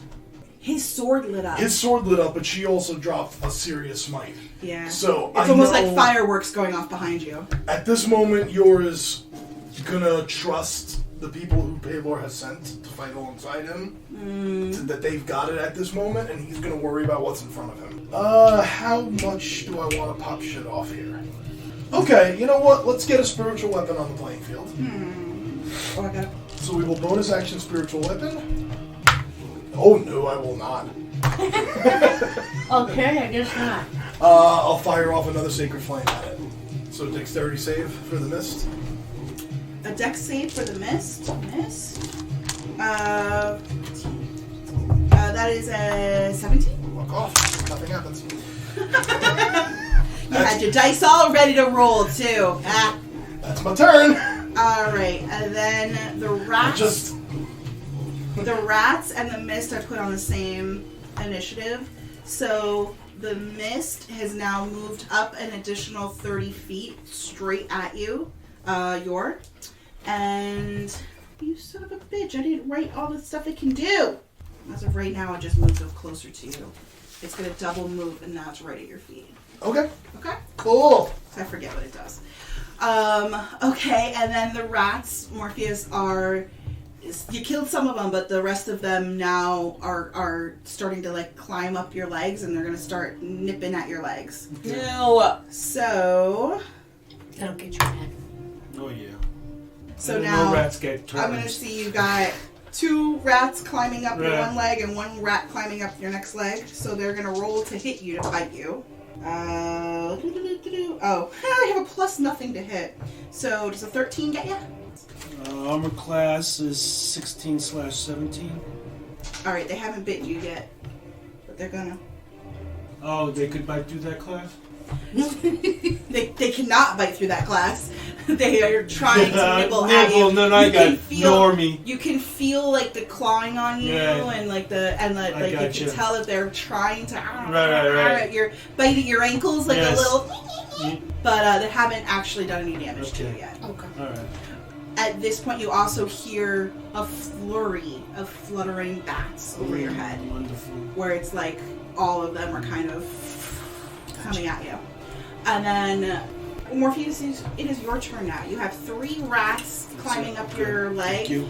and you have maybe another 10 vamps running full force right at you. What I want to do, I want to use my athletic abilities and try to do a backflip backwards. While that's happening, I'm going to use my bonus action to change into Lycan form.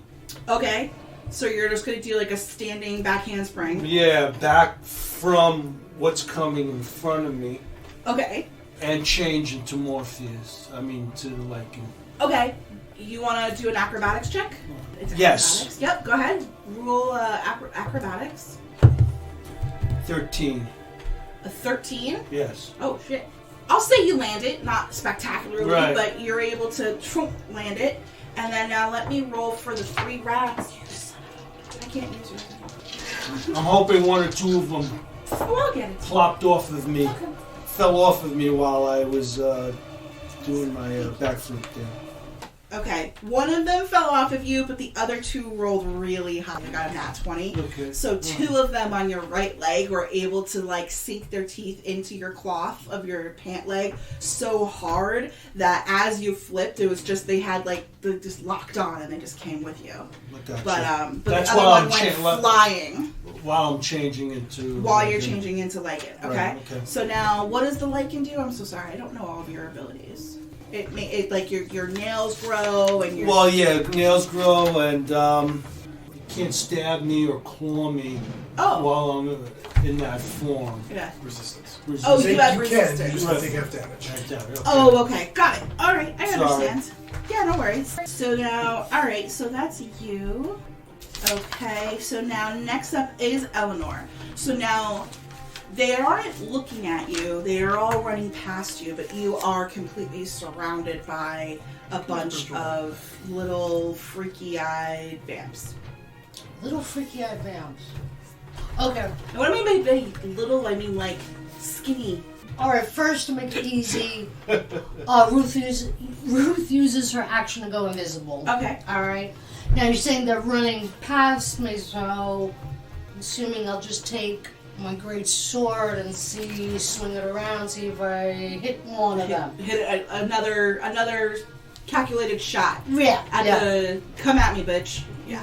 Right. So here's the first shot. 18? 18 to hit? Yeah. I believe hits. Okay. That's the first shot. Yes, that hits. Alright, good. And a dirty 20. That definitely hits. Alright, so 13. That's the first damage. First damage is 13. Yeah. Are you going to try to hit on the same one, or you're just going to start whacking them? Oh, whichever one I could grab. Like one at a time. Okay. Alright, so that's 13. That's a 5. I could re-roll this one. That's a 5, 10, 16. Another 16. Uh-huh. Okay. Alright. Very good. Very good damage. Alright, I love it. So now, up next, as you are all kind of standing around, I want you to roll me a wisdom saving throw. Yes, ma'am. What does she do? A big fat one? Oh, damn. That'd be a total of 4, Madam DM. I think that's going to be a failure. Wait a minute. She's got a wisdom saving throw. She's within 10 feet of me, so plus 3. You got 4. 7! That's Okay. not going to work. Yeah. To give you an image of this is you don't see anything around you, but you hear a voice in your ear. Aren't you pretty? It's always the pretty ones. That's your Okay. blessing and your curse. That is my blessing and my curse. Come fight with me. Dominate person. What? Yay! What did you say? Dominate person. Someone cast a dominate person on. Oh. Yep. Okay. We're Are you about to have ready? another enemy on the playing field. While the target is charged, you have a telepathic link with this person. As long as the two of you are on the same plane of existence, you can use this telepathic link to ensure commands to the creature while you are conscious, meaning me. You can specify a simple or a general course of action, such as attack that creature, run over there, or fetch an object. If the creature completes the order and doesn't receive further direction, they just defend themselves. You can use your action to take a total of precise control on the target until the end of your next turn. The creature takes only the actions you choose. Awesome. Yes, I think just casting it, I think that's about it. You still have Hunger of Hadar up though, right? I have Arms of Hadar, but Arms of Hadar. that was a concentration. Was it just a concentration? Hold on. Please hold. I thought it lasted. Oh no, I might be wrong. It might be instantaneous. Please hold. If that was concentration, that's a bonkers fucking spell because you did. No, a lot. doll. It was instantaneous. You are right. Okay. So no, it is not still up. It just those little vampy things. They just couldn't take their reaction. Got it. Okay. I don't know Until when it's I next can turn. give you a command. I think it's a whole action to give you a command. So Uh-huh. for right now, you just can't move. Do I look any different? Your eyes have probably glazed over. Okay. And you probably just have like a blank stare because you're not in your control of your body anymore. Sweet. I'm so excited about Would this. I notice a change? I'm gonna say no because you're in the middle of fighting. Okay. If you want to stop and try to make that check on your turn, I'll let you have it. Yeah. But right for now, right I'm now, not. it's not going to be something obvious. It came from an unseen source. Got it. Well, Eleanor, be prepared to knock my ass out. Now, I have to double check again. I think you can roll a save. Each time the creature takes damage, it makes a new wisdom save against it if the saving throw succeeds. So I don't think it can end until you take damage. Yes, ma'am. So now it's your turn, Exciting. but you haven't been commanded. No, it said fight for me. Oh yeah, fight for me. Yeah. So But you're gonna attack. do I know who they are? Not yet. So, I'm a little confused. So you're just gonna sit there. How am I gonna... Who are they? Who am I fighting You want me for? to be more clear? Okay. Yes. So I'm gonna say, fight for me. Attack the one that you came with. Okay. So whatever you are gonna do, redirect. Well, that changes things. I'm going to Eldritch Blast, and it's 2 beams. Yes? Yeah, it is. Okay, I'm gonna Eldritch Blast Eleanor. Sorry. That misses. That was another nat 1. Oh my god! Single digit Wow. numbers. Roll out. I don't think this one's gonna hit either. 7, 8, 9, 10, 11, 12. What's your armor class? 19. Yeah. Yeah. So I raise up my hands and I try to do Eldritch Blast, and it just it miffs. It completely whiffs. But yes, does she see me try to do Eldritch Blast on her? I'm gonna say yes, but you don't necessarily know she was trying to hit you. Do I? You might I mean, think I'm that under. she's just under my aura of protection, so she's within 10 feet.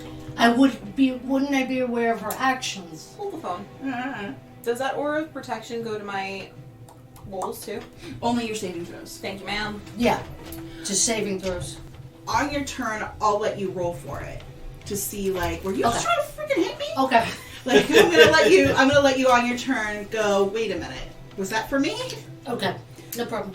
Okay. So the next is the vampire spawn. Spawn is what they're called. Okay. 2 attacks, only one of which is a bite attack. Claws. Claws is 1 creature. It is a +6 to hit. So no spawns go after you. Okay. Interesting. But they are going to swarm on top of you. So you're going to have 3 of these vampire creatures just come right at you. Okay? Is there anything? Ooh. Uh-oh. That is a nat 20 Mm. and a 13 plus 6, which is a 19 to hit. You are a 19. So I hit. Bib, if I roll a 19 and she is a 19, I hit. Okay. Ah. Alright, so Who that says? Would you like to talk to Wizards of the Coast? Who says? I just want to know. Who are they? Did somebody write It's a this down somewhere? conspiracy. In what manual? It's a conspiracy. Is it allowed in Jersey? We have different rules in our parts. Oh. Okay, so it's actually not too bad. Oh, thank you. No, it's not. Well, I mean, they're D4s. That's the only. So it's 2D4, 2D4, 2D4. Oh, geez, I shouldn't have done this. This is a lot of math. You can do it. We have faith. Management, math. No. What is it with this game? Missed and hit. I thought it was supposed to kill things. Yeah. And a bunch of misses. Yay, a bunch of misses. 21 Shit, that's a plus lot. 9. 21 plus 30 8, damage. 30. 30 damage. Okay. From these little bitches all coming and biting me. Now I get angry. Yep. Okay, All right. so then top of the order, Still fighting the Vampiric Mist, huh? It just moved up to you because I forgot That's what right. it does. Okay. I know it, like, you said it had. poisons you. You said it had to double move to get to me, Yep. so I wouldn't be able to move my spiritual weapon up to it. So I'm just going to take a bonus action to move my spiritual weapon 20 feet closer, Okay, and swing away with the warhammer. you got it. Roll to hit. I gotta Time to give this thing the business end of the hammer. Hammer time. Probably not. 13? 13. I do have its armor class. Hold on. I have its armor class is 13. Hits. See? Bastards. Okay. And that means I can use my Divine Strike, so it will take 5 points of bludgeoning and an additional 1 point of radiant. I will also use my War Priest ability to swing again. Okay. Yep, that hits. 11 additional bludgeoning, 5 additional radiant. Okay. That's my turn. So right as you hit this one, so that as this mist kind of approached you the first time, and it comes right at your face, and kind of you can see a shifting in it, where it almost looks as though this mist has kind of swirled in front of you. You can almost see like a density of a face. Does that make sense? That's what I'm swinging for. Yeah. And then right as you do it, and you do this huge swipe, you see the mist almost like rip itself in half. Almost like when you like pull apart like Play-Doh, you rip it in half and then you see it kind of further vanish from your sight. But you see more mist behind it. You still see a thick cloud. That's snarl. But that mist is gone. You killed the mist. But there's more mists coming. But there's more mist. Okay. Okay. Now it is the mist's turn. At this point, you see more rats coming at you. I have Morpheus. They're still running, and I'm gonna say the rats are gonna try to attack. Ooh! Uh-oh. I got a 19 and a 12. So the 112 is not gonna hit, but the 19 will. So you got 1 point of damage. Oh, One whole point? he gets 1 whole point. I get 30. He gets 1. Guys, I'm at 91. Can someone help me? That was good. That was a good one. That was very good. That was very good. You stubbed your toe. I love my DM.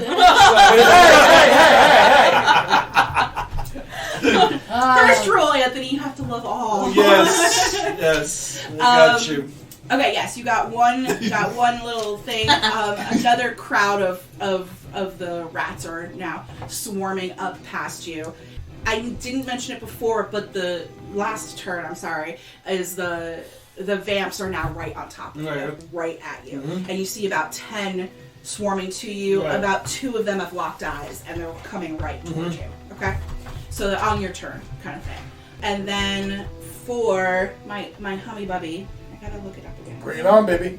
I'm so mad. Bring what you think you got. Vampiric Mist. I am a war cleric of Torm. I don't need the etymology of a vampire fucking mist. Say that 10 times. Anthony? Okay. This could be the DM. Actions. Okay. You have a mist slowly creep up toward you and is now within the melee of you. Okay. Con save. I was going to tell you what the DC was. Dion save. I need a Dion save. 18. Fuck you. Ouch. Alright, fine. Next up, Morpheus, you are up, and you are probably within about a step or 2 of melee of at least 2 spawns that are getting right to your face. Alright, I'm going to Crimson Rite my claws. I'm going to activate the Rise of the Storm. Yeah! Now, I roll D6 to subtract by using that. So I'll subtract 6 from 91. And both my claws are lightning. Both your claws are now lightning. Beautiful. Okay, so now you're going to use the claws to, Yeah, I'm going to swipe at the 2 that are upon me. You got it. 11. 11 to hit? Yes. Oh, let me double check. Hold on. The spawns. He's fighting spawns now. He's fighting the spawns now. Okay. He got 1 hit point of damage from the rat, but yeah. But that doesn't hit. The spawns are a little beefier than that. Okay. And now you have 2 attacks though, right? Is that right? 7. 7 total? Yeah. Got it. Okay. Yeah. Both of those miss, but your claws are lit up and they're ready to pounce. Right. Okay? Mm-hmm. Okay, and now we're back to Eleanor. Mm-hmm. Roll your perception check for Lorelei. Okay. 17. Passes. You see this kind of like hazy look in her eye, and she normally stands like almost in a defensive stance with like a lot of energy in a fight, but now she's just kind of standing very passively and just staring you dead in the face with these very impassive eyes. She doesn't look like she's like, okay, let's go. It just looks like, I'm gonna fucking kill you. Like, she just looks very dead inside. Alright, before I get to my action, I'm going to do Ruth's action. I forgot. I made her invisible. Okay. No, I didn't forget. Okay. Alright, so she usually does piercing damage, so whatever is nearest to her, is there anything nearby? Do you want me to help you out? Because I thought of a cool little trick. Is that you could say, Ruth, fix it. And Ruth could hit her. And it would be enough to give her a wisdom saving throw. Any damage to her lets her try to get out of it. Would you do that? You mean send Ruth after her and try to kick and do that? Yeah. What the hell? Try, yeah. I'll do it. Yeah, try. Alright. Ruth is going to try and stab Lorelei in the head. That doesn't sound nice. Well, wait a minute. She does have to do a Constitution saving throw. Who does? Me? Yeah. For what? For Yep. stabbing? Yep. Short bow. 1 piercing damage, and target must succeed on DC 10 con save throw or become poisoned for 1 minute. Okay. If it If hits. you hit, If then it we'll hits. do the con save. I also have a period of poison. Oh, sweet. Go ahead. All right. So let me see if it actually hits. Yeah, let's see what it is. I think it will. 18. Just 18 plus 6. That's 24. That's it. I'm sorry, you had to hit a 26. Uh-oh. Okay, so, no, that's Ruth. So you got I'm one... She's busting your job. Okay. You hit. Okay. So, wisdom saving throw first. And then you Please, can still add Wait, your so three. on the wisdom saving throw, add +3 because of the aura of protection. Okay. 18! So sorry, I should have figured this out before. Don't you apologize for anything. No. Spellcasting. 16. You passed. Yay! So you go, like, Ruth! Baby. So now you have the parry up, which makes you immune to poison, right? Yep. Okay. Okay, so that's gonna... She So it's doesn't gonna have negate to... that. She's not gonna. That's she's not fine. gonna have to fight that. How much damage do I take? 1 piercing. 1 piercing. Wow, you guys, this is a really dangerous fight. We Yeah. got 1 piercing and 1 piercing. Ow! I got 30, okay? I got. That's not funny. Okay, so that's Ruth's turn. Uh-huh. Alright, so we got Lorelei back to the land of the present. And then I'm just gonna go again with my sword, Now see, you still have 2 whatever. You still have 2 more hits now to do whatever you want. Right. Okay, so first hit. Like, Ruth, fix it. Oh, I got another 20. Jesus! And you know what I'm gonna That's do what with she that? said. And I'm gonna do... Yor yells over his shoulder, "Crit's mine!" And the other one is an 18. Well, that's better than a 1. For the spawn, yep, that hits. Okay, so they both hit. Now, let's do the little one first. Because I hit on 18. So, 10, 16. 16 for the damage? Oh, Yeah. nice. Yeah. Alright. Now, I declare, since I got a 20, Divine Smite, I got it on the first level, so, again, 4d6s, am I correct? Okay, hold on. Yep. 46 is for the greatsword. And then you're gonna do another smite. Yeah, I did on the first level. And this is so still undead? Yep. 68. 68. Well, she's taking the pace of Laura now, right? With all the dice. That's true. Laura's Well, a little more, crowning, get a little Laura's more. like greatest joy in DM is to have a handful And she of goes, dice. oh, she gets so much fun. Anthony, give me a count. 103. Get some Okay, and your next roll? Yeah. Okay, so let me. Yes. Okay, I can reroll the 2. Okay, so that's 16 plus 6. 22. And now I roll the d8. Wow. Oh, shit. 14, 21, 31, No. 53. Yeah, well, that died last round. That smells like another dead vampire spawn. Yeah, it definitely does. So this one is more like as they're running past you, and you took a second to look at her and you went, that's not right. But now they're all kind of still taking their dashing movements, running past you, trying to get to the villagers on the inside. And it's like, you kind of looked at Lorelei and were like, no, these guys are moving. And it's like you kind of took a swipe at their back as they kept moving past you. And instead of just like a quick little eat, you freaking just killed the thing straight out. And it just, another bright light fills up the sky and you just fall down. Yay! Yes. And now, Okay. at this point, something really big happens. Oh no. Oh boy. You hear the screaming of the people inside because they see the bright lights flashing. And they see the swords swinging around.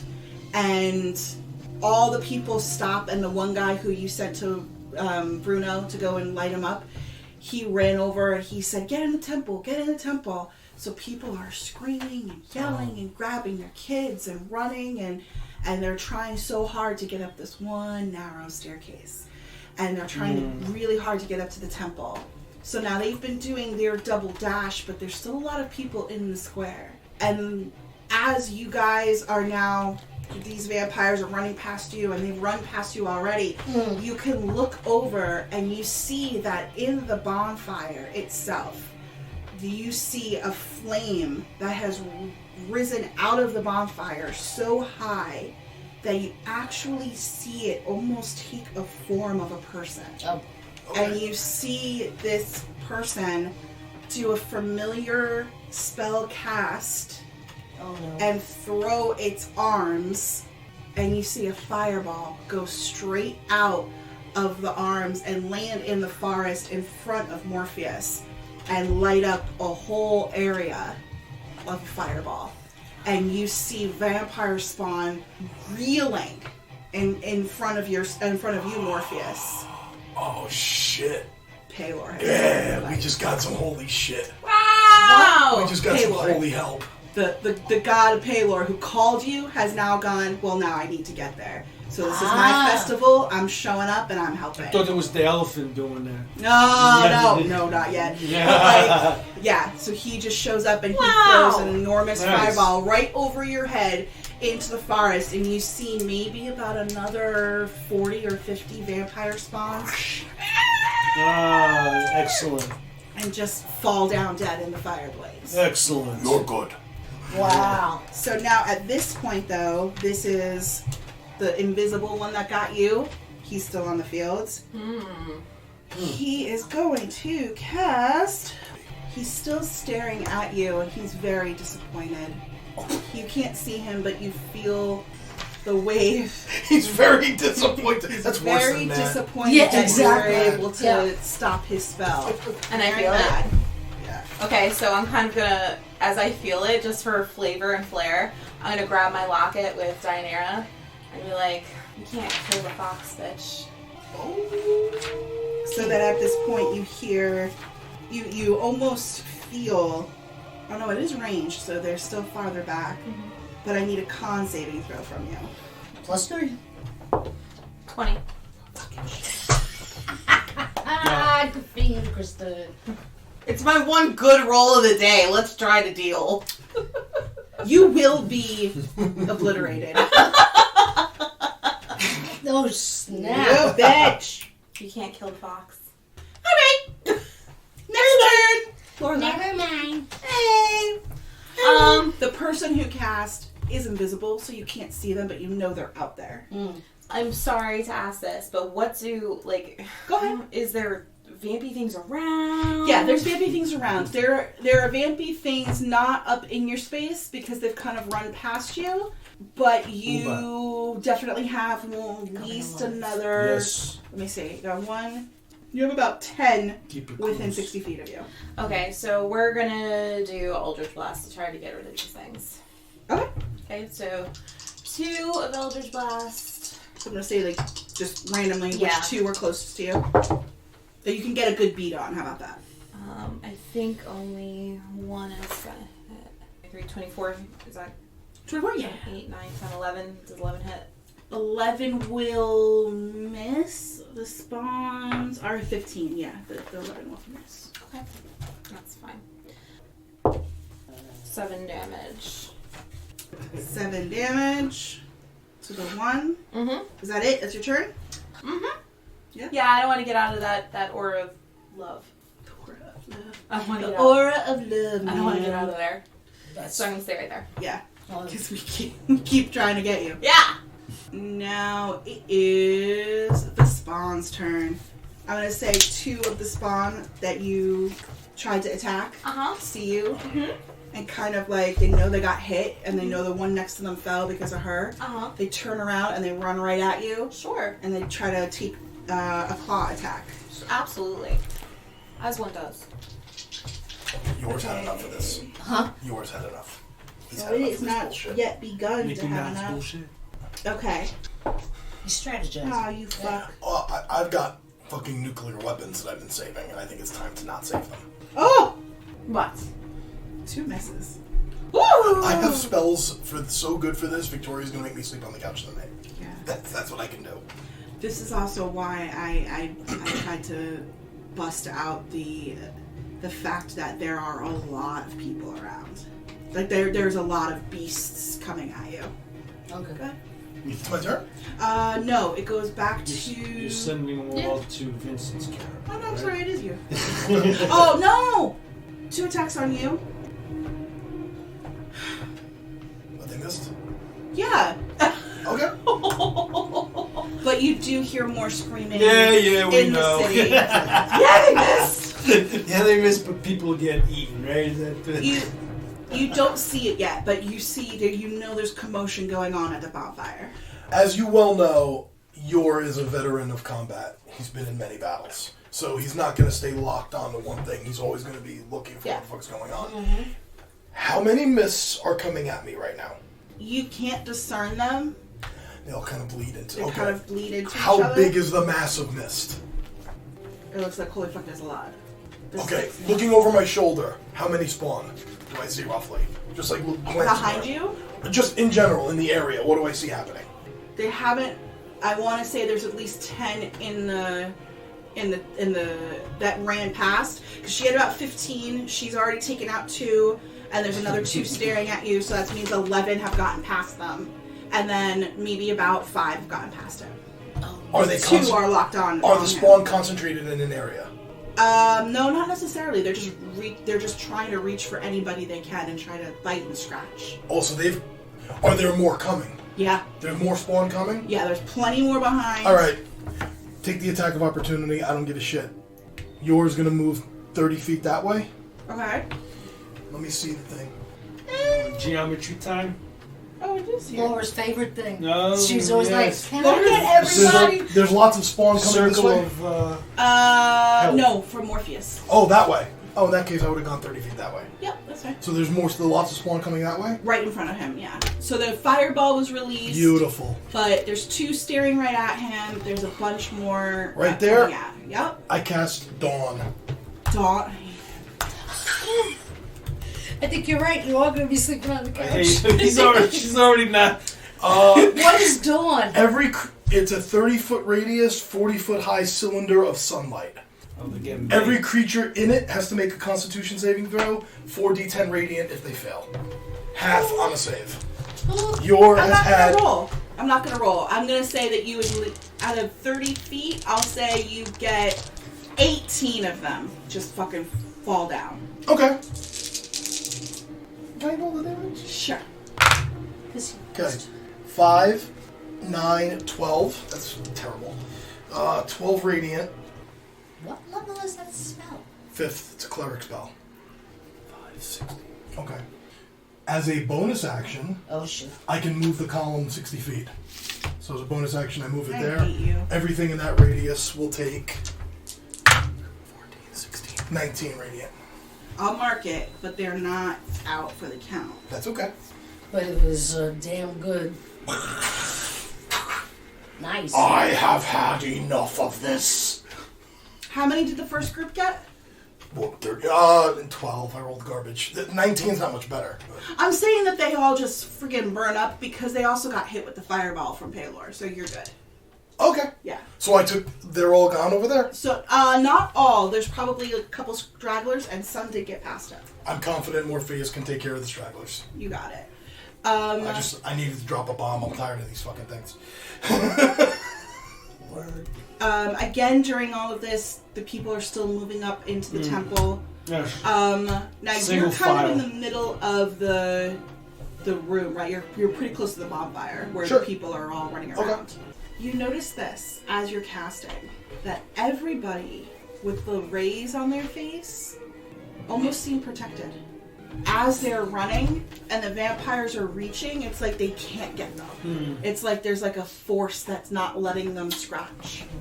But like everyone is running and running. And, Lots happen. but the people with the black robes look as though they're falling. Okay. That's my turn. Okay.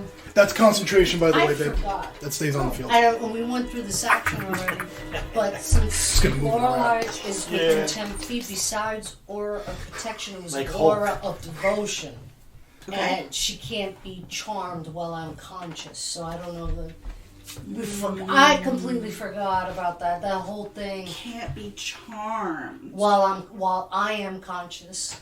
Got it. So dominate person wouldn't have taken hold.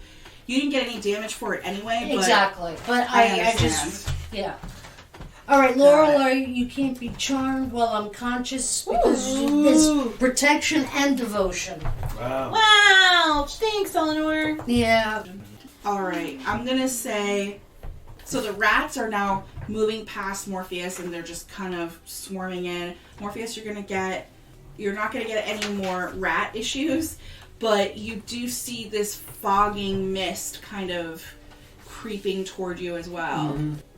And then the mist is going to creep up behind you and try to attack you again. Bring it on, bitch. Wow, that was aggressive. AC 22, good luck. Oh, sorry. Just do a con save for me. Oh, sure. Natural 20. 23 total. I hate this shit. That's why I don't like DMing. Everything I plan and study for, and now all of a sudden, I study my characters. Welcome to my fucking world. Would you like to hear a little story about something called the Battle of Whitebridge? What was that? Let me down, tell you a little please. story down, about a please. rogue and a sorcerer who set fire to artillery. And was flying while doing it. Yeah, more if the rats are gonna try to eat you again. Yeah. Now I'm angry. Oh boy. Oh, 15! Does that... No, 15 plus nothing. Does that hit you? No. Damn it. I hate this shit. Alright. A lot of cussing over there. Sorry. I like potty mouth. You like potty mouth, Yeah. Victoria? He always does. Okay, so what we're gonna do now is we're gonna move to Morpheus. It is your turn. My All mist right. and my rats did nothing. All right. I want to use my claws into the mist. Into the mist that's in front of you? Yeah. Sure, yeah. That would be a great campaign. Is everybody on this side has to play a Warforged, and everybody on that side has to play some sort of like creature of the black. 25. Play the song all the time. Yes, that hits. Alright, so you rolled to hit. Yeah. Now you gotta roll You gotta for 23. hit. Now I do the. the damage. The claws for the damage. So you I'm sure you get extra lightning, right? Damage equals 1d6 plus 3, but 7. 7 damage? Yes. Sorry. Got it. Because that's damage equals 1d6 plus 3. So. That's fine. He's still up, but yeah, that's about it. Okay. All right, and now Eleanor, you are up. Yeah. And most of the vamps have run past you, but you do see two try to claw her. So they're right. Alright, so they're right there. So Ruth will take one of them. Okay. To do her thing. Because I think if he fails the con save for the poison, you get advantage. Is that right? Target must make DC 10 con save or become poisoned for 1 minute. If its saving throw result is 5 or lower, poison target falls unconscious for the same duration. Or until it takes damage or another creature takes an action to wake it. Got it. Okay, so let's do 22. To hit? Yeah. Yeah, that hits. Okay, so now it has to make DC 10 con save throw. DC con save. What is it, 10? DC con save throw. What's the DC, though? There should be a number after DC. 10. Oh, got it. He passed. Damn it! Oh, no. Hey! I've been fucking... We've been kind of over shit here. hammering her a little bit. What? We've been kind of shit hammering her. You fucking crit smiting. Constant. Don't ever be sorry. Don't ever apologize for crit smiting. Okay, so now it's my turn. Now Yep. they're on Lorelei, so whoever's around, I'm taking my sword, doing what I do. 16? Yes. It does hit. Okay. That's the one. Oh. 17. That also hits. Okay. Woo! Okay. 17 damage. On the first. Damage. And re-roll the 2. Excellent. 16 on the second. Nice. Very good throws. You just killed both of those guys. I try. So now at this point, there's nobody around you anymore. The ones that were in front of you so we're have all... now passed. Either I killed them or they're passed. Uh-huh. Okay, so we're good. Exactly. Alright. Alrighty. Good to And know. now we are at the spellcaster again. Who we still can't see. You still can't see, but actually, he's not going to be at you right now. I need from your... Yes. I need you to do a wisdom saving throw. 22. Need you to also jump up your own ass. Oh my. I'm a cleric, baby. Like, wisdom saving is what I do. Oh, also, by the way, now that he cast this spell, Yeah. you actually, it's not even he, sorry. It is, you see a female vampire with extremely long, very dark black hair, but dressed very well. Dressed very noble and very pristine. Her skin is flawless, her makeup, her hair. And I know she casted this on me. Well, she became visible in front of you and you see her casting. She's in front of me. Yeah. Yay! And now it is Lorelei's turn. Yay! Eldritch Blast. That does shit. 7, 8, 9, 10, 11, 12, 13, 14, 15 on one of them, and the other one gets an 8. So there's nobody right in front of you anymore. You're trying to shoot down the road? Yeah. Okay. So, I'm sorry. So you said a 20 on one of them? Nope, a 15. To hit? Yep. Yep, hits. And an 8. 8 does not hit. Alright. 8, 9, 10, 11, 12. 12? Damage. Alright. And now the spawns go. They're going to keep running. They're not even going to look at you. Alright. And now... Would be a perfect song for you right now. Yeah, it is. Now the spawns go, and the spawns are all running and bum rushing the city. 2 of them are going to try to attack you again. Ooh, close. I get a 19. Oh, yeah. Okay. They're going to attempt to grapple you. Wait, hold on. Instead of dealing the damage, the vampire can grapple the target. Okay, so you are grappled at this point. So when does he attempt to escape it on his turn? On his turn, he can choose to attempt to escape it. Okay, so now you are grappled. Okay, And now for the second hit, he is going to attempt to bite you. Uh-oh. 21. Uh-oh. We're getting a vampire lichen. 21. Can I use my stone endurance on that? If it does damage, probably. Okay, yes. It does. I'm so excited. All right. It does 1d6 and then 2d6 of necrotic. Okay. Morpheus, I would listen. strongly suggest using the stone's endurance. Morpheus, listen. Ready? So the first one is piercing. So that's 6 damage. So that's reduced to 3. Piercing damage. Okay. Now you're going to get 2d6 necrotic damage. That's only 3. So you take 3 necrotic. 3 On top of that, necrotic. so 6 total. But your hit point maximum is reduced by those 3. It's reduced by 3, yeah. Until you finish a long rest. Or until you kill that specific vampire spawn. I did something. Good job, baby. Yeah. Okay. All right. Now back up to York. Okay. You gonna ruin my whole game? Oh, yeah. Yours about to kill himself, a vampire. Yeah. He's going to move up to her. Shit. The column of sunlight goes away because it's concentration, and he's about to cancel that out. I am so sorry, Eleanor. I was saving this for you. I was going to cast this on you, but because the vampire showed up in front of me, I'm going to cast Holy Weapon on my Warhammer. Okay. Oh, I got it. Understood. And I am now going to swing away. 24 to hit. Yeah. Okay. 8 points of bludgeoning. 8 points of bludgeoning. And 10 points of radiant. And she's vulnerable to radiant. I'm not sure. You have to look up there. I know if she's a vampire, the radiant shuts off the regeneration. Whether or not she's vulnerable, I don't remember. Damage resistance. It would be near there. If she's vulnerable, it would be near in that box, somewhere around What was there. the 8 for? 8 was Bludgeoning. piercing? Bludgeoning? Yeah, She's 8. resistant. So that would be only be 4. It is a magic weapon if that makes a difference for the resistance. Don't think.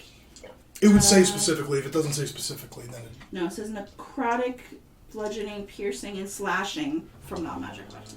It's a magic weapon. She's not resistant. So 8 bludgeoning and an additional 10 radiant. 10. Oh! Okay. And I think my War Priest uses a bonus action. Yeah, so I can't use that again. Bonus action, that's it. So I hit her with the Holy Weapon, and I'm holding... Now my Warhammer is glowing radiant, and I'm just going to samurai pose in front of her. Ooh. And I'm just going to yell out, Paladin! To get your attention that this is where the problem is. Okay. Forget the spawns! This is the problem! Okay. Okay. Now I got my mists. I need a saving throw from you, but now I forget what kind. And I'm out of 5th level spell slots. Alright. But that's okay. It was worth every minute. You enjoyed it. I need a con saving throw from you. For the mist. Sure. DM, was that the voice? Con save. 14. That fails. I don't have anything for it. Natural 20. I'm All right. sorry. 23. Morpheus, you're getting hit over here. On a failed save, the target takes 2d6 plus 3 necrotic, and its hit point maximum is reduced by the amount equal to the necrotic damage. So Same again, thing. you're losing the points. Yep. Now you're catching And up. the mist regains the hit points, but this mist wasn't damaged, so. You get 7 more damage, and you cannot heal those damage until you long rest. Okay? 2 more people. Oh, now we're up to Eleanor. Yeah, and Now, don't forget, he called you. yeah, And you have your boots as a bonus I action. yelled out, forget the spawn. This is the Yeah, problem. This yeah. is the fucking problem. I have right my here. boots of speed, but he's Oh, more you than do si- have. Yeah. Click. I click boots of speed, but I'm not gonna be. That gives you 60 feet. Yeah, I'm So not gonna that's- be. 5, 10, 15, 25, 35, 45, 55, 60. So close! But I can't do anything. Is there another path you can take? Why not? That would be my action. Is getting up there, 55, right? 60. She'll be 5 feet away. Oh, okay. You would still have You still have action. your action. Because clicking is the bonus. Okay, and then, good. And then it's just your movement. All right. So I got a bonus. Don't you have those 6 like pole arms or something like that? Didn't you get like 6 Javelins. like javelins? The javelins I could try, but from 5 feet away. Yeah. It's 5 to 30. Sure. I do have 5 feet away is from me to Vin.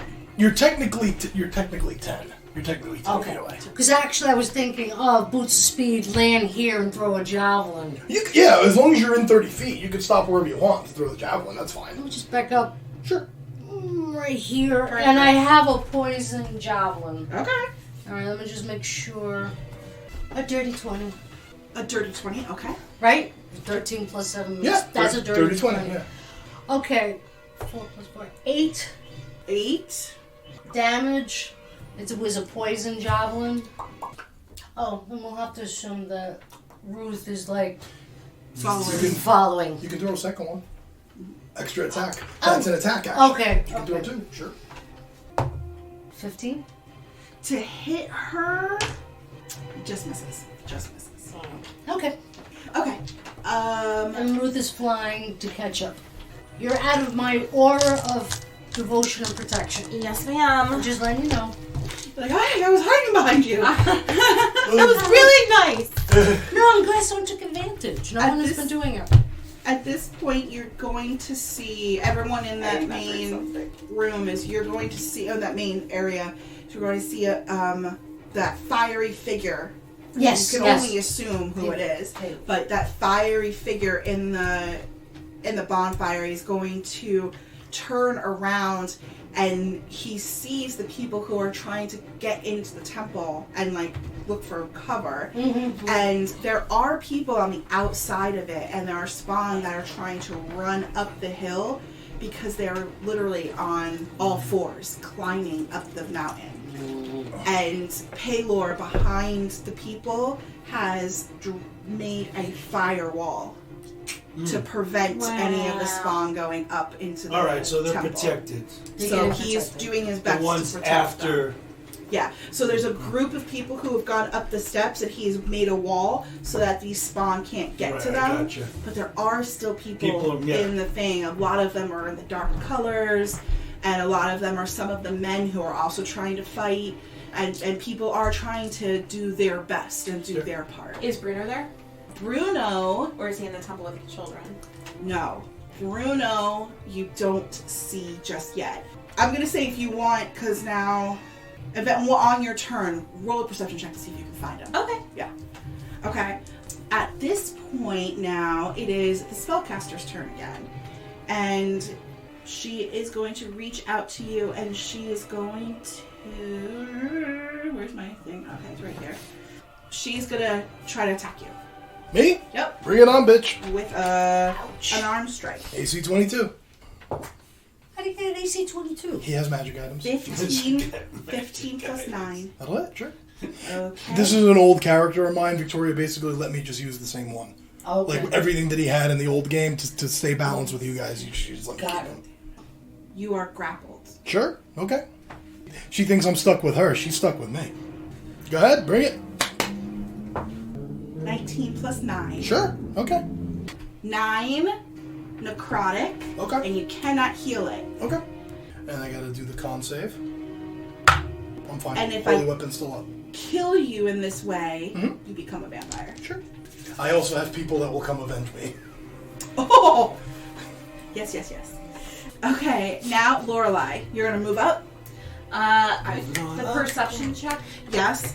The perception check, so now the tides are kind of turning. Once that firewall went up from Paylor, you actually see the spawn aren't just attacking. They look as though they're grappling and trying to drag people out of the city. Okay. So you see Bruno as actually limp in someone's arms, and you can see bite marks all over his neck, and he's being dragged off down over the cliffs. Okay. By one of the spawn, and you see him like kind of limp. And Can you I it see the pulling. spawn?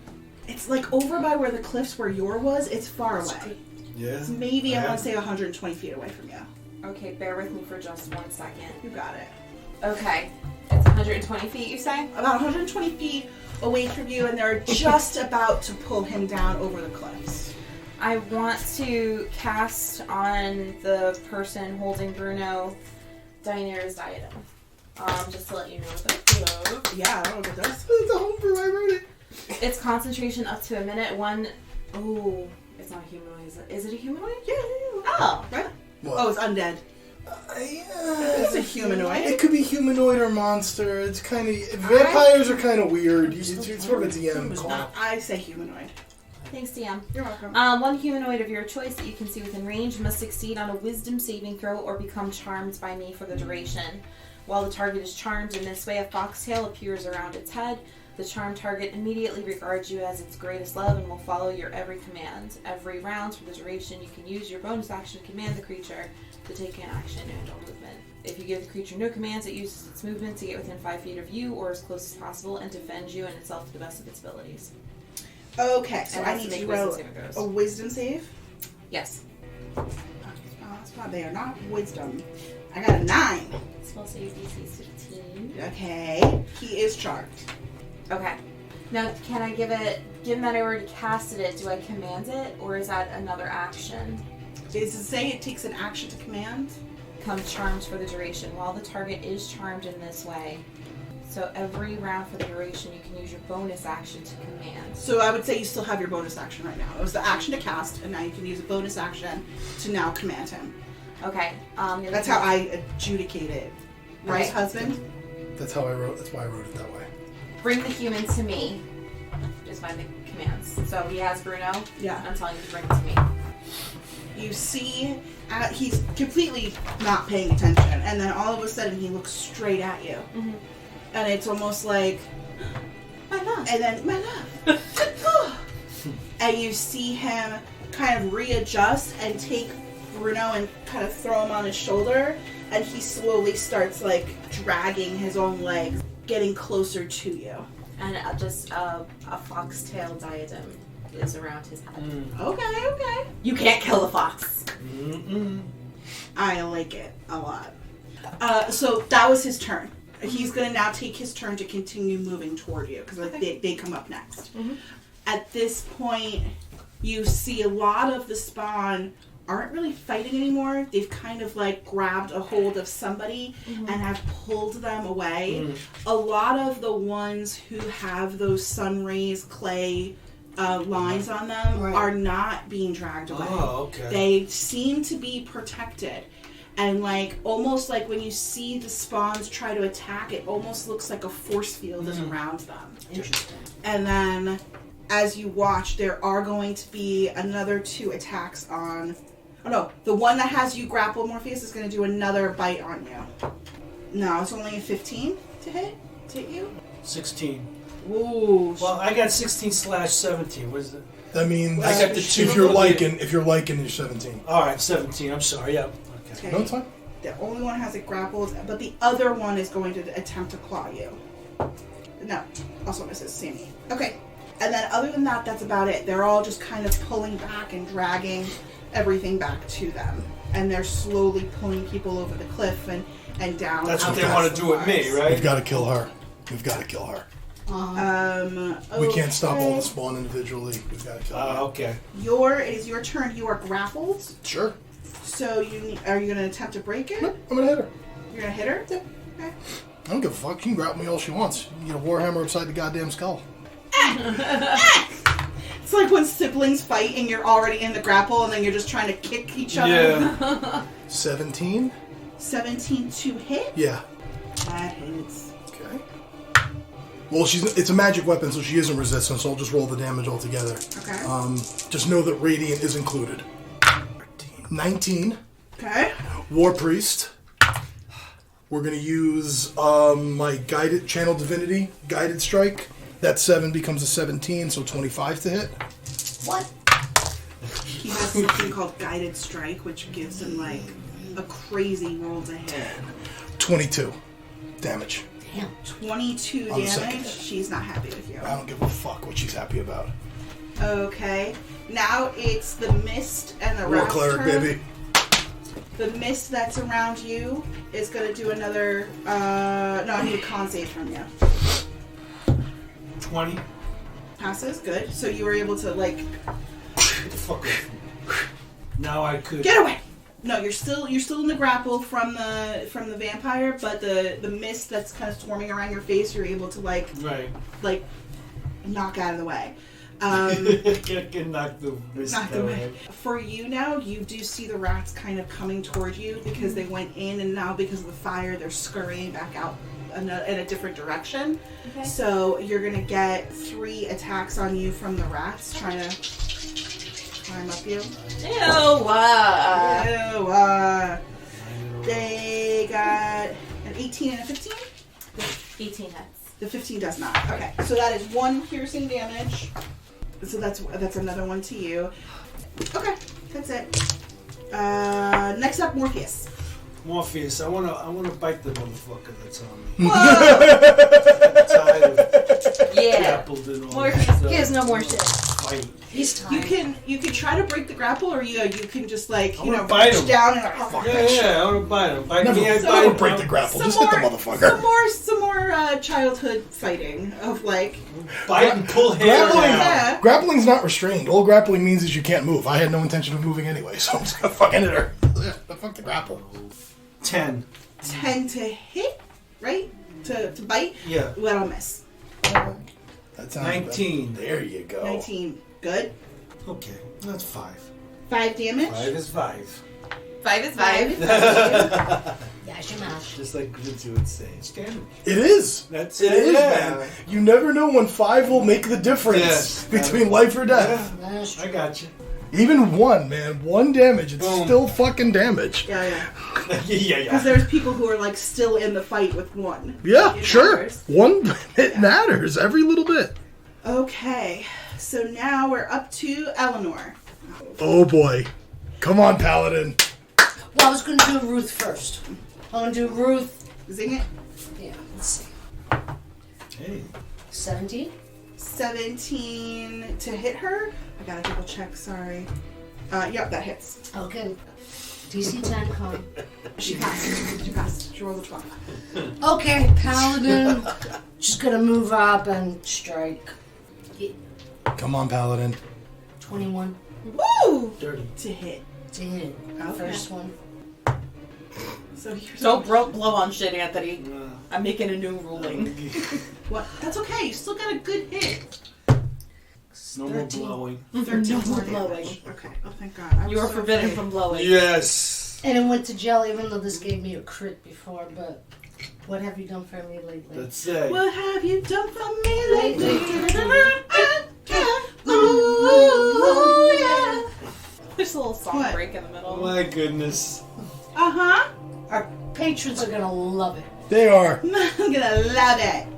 She is going to turn to Mist from behind you, Okay. and she's gonna float up 20 feet into the air, Okay. Sure. and that's her whole turn. Okay. Is it my turn now? Dawn. 6th level. We're gonna take damage. I don't give a shit. I'm gonna right on me. Centered right on me. Okay. Oh wait, hold on. It is not your turn. It's Lorelei's turn. Oh, I'm sorry. I thought it was 7th. I apologize. Sorry. My bad. Lorelei, it's your turn. Well, now my shit doesn't seem as exciting. No, it's your turn. It's your turn. You don't know what she's capable of. I'm You don't know keeping what quiet. he is. Yeah, I know. I feel like, You still have that guy charmed. Yeah. Grappled So to it. he's still moving towards me, yes? Yeah. And it's a concentration, so I really can't do. Well, can I do instantaneous if I'm holding up concentration? Yeah. I'm sorry, I haven't done concentration in a very long time. So, I guess I'm going to Eldritch Blast on the girl. Okay. The girl isn't there anymore. Oh, it's she Mist turned now. into Mist. can the Eldritch Blast up into the mist? Does it work? You can certainly try. It depends of whether or not the DM rules the mist as a target. If she rules the mist as a target, then yes. Okay. I am on. It's been a little while since I've used one of those. Not since Cormion guys got away from you guys in the first time you fought him. Right. It's the last time I used a vampire in this form. Yeah. Education. I would consider it something you can target because it has a lot of contingencies about whether or not it can get hit points and where it can go and how far it can fly. I think it's an entity that you could try to hit. Okay. I will tell you it would be difficult to see, but I would let you try to hit it. And also, before she left, she looked pretty good. She wasn't hurting that bad. Blasted. Alright. So I'm gonna Kick it. Eldritch Blast the Mist. 18 plus 8, I'm guessing hits. Yep. Or 18 plus 6. 7. And then an 18. Does that hit? Yep. Oh, okay, so 2 hits. 2 hits.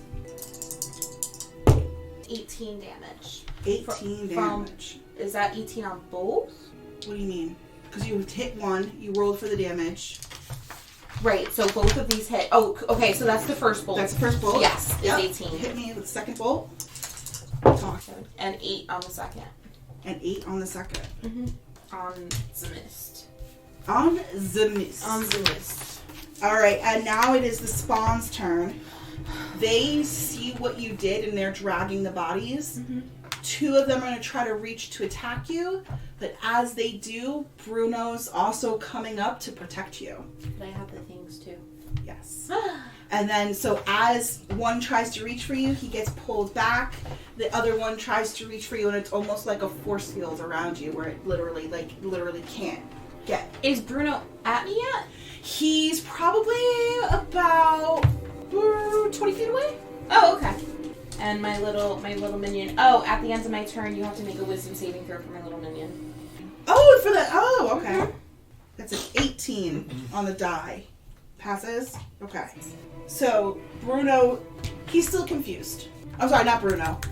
The vampire who was carrying Bruno. Bruno's still out of it. He doesn't know what's happening. He got knocked unconscious. Okay. But he's now closer to you, and you can see he's got bite marks and stuff like that. Okay, so now it is yours turn.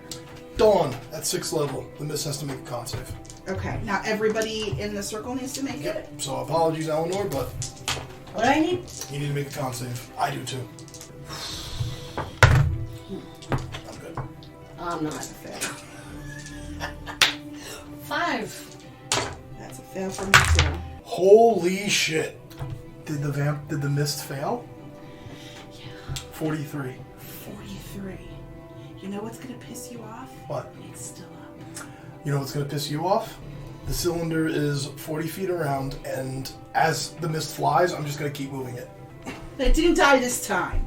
Wait a minute, 43 just 43. hard. Oh, yeah, you take 43 too. Are you out? I got 3. Oh! Don't worry, I'll take care of shit. you. I got you. And Yor would say, I'm very sorry, I just don't want this escaping. Yor takes 21. Okay. We're good. Yor takes 21. Yeah. And yeah, he's just going to hold. Well, He's that's. gonna hold it. Is Dawn a bonus? No, I'm confusing it with, Is it snore or growl? hold the weapon. Sorry, he's out. Snore. I know. Podcast listeners, can you hear our dog snoring? That's my turn. Spiritual weapon is still technically on the battlefield, but I don't think it's anywhere near her. Oh. No, I don't think so at this point. So that's it. That's my turn. I'm just gonna keep concentration on the cylinder. You would have dropped. Oh no, I'm sorry. It's not concentration. It's a bonus action to move it. Yes. Got Yeah. it. I dropped holy weapon, and now I'm putting Dawn again. I'm just gonna follow You got it. All right. because every time she ends her turn inside of it, she takes damage. And how big is the sphere? 30-foot radius. Okay. Mist and rats. So at this point, the mist knows what you're doing. So they're going to. Sure. Okay. They take damage as soon as they enter the fucking cone. Yeah. Because it's a cylinder. Shoot straight up. So they all need to make con saves. It's a cylinder, not a cone. Correct. It's a cylinder straight up. Yeah. Okay. Oh Jesus. Fail. Pass. 35 to whoever failed. Nope, they're dead. 17 to who passed. Nope, they're dead. Even the So the myths come in and just... the 17 is beyond what their hit points are. They have 15 hit points. And they're just exploding as they enter. Yeah, that's kind of what I had in mind. I love you so much. I love you so much too. All right. So, okay. Next up is Morpheus. So now Morpheus, you are still grappled. You still have this thing on you. Depending upon which way you're looking, you see this enormous cone of light, of bright daylight over your head. I'm gonna bite. You gonna bite again? Bite away. again. 16. 16 to hit. Give me a second. I think that hits. Yeah, that hits. Thank you. 7. 7 more damage? Yes.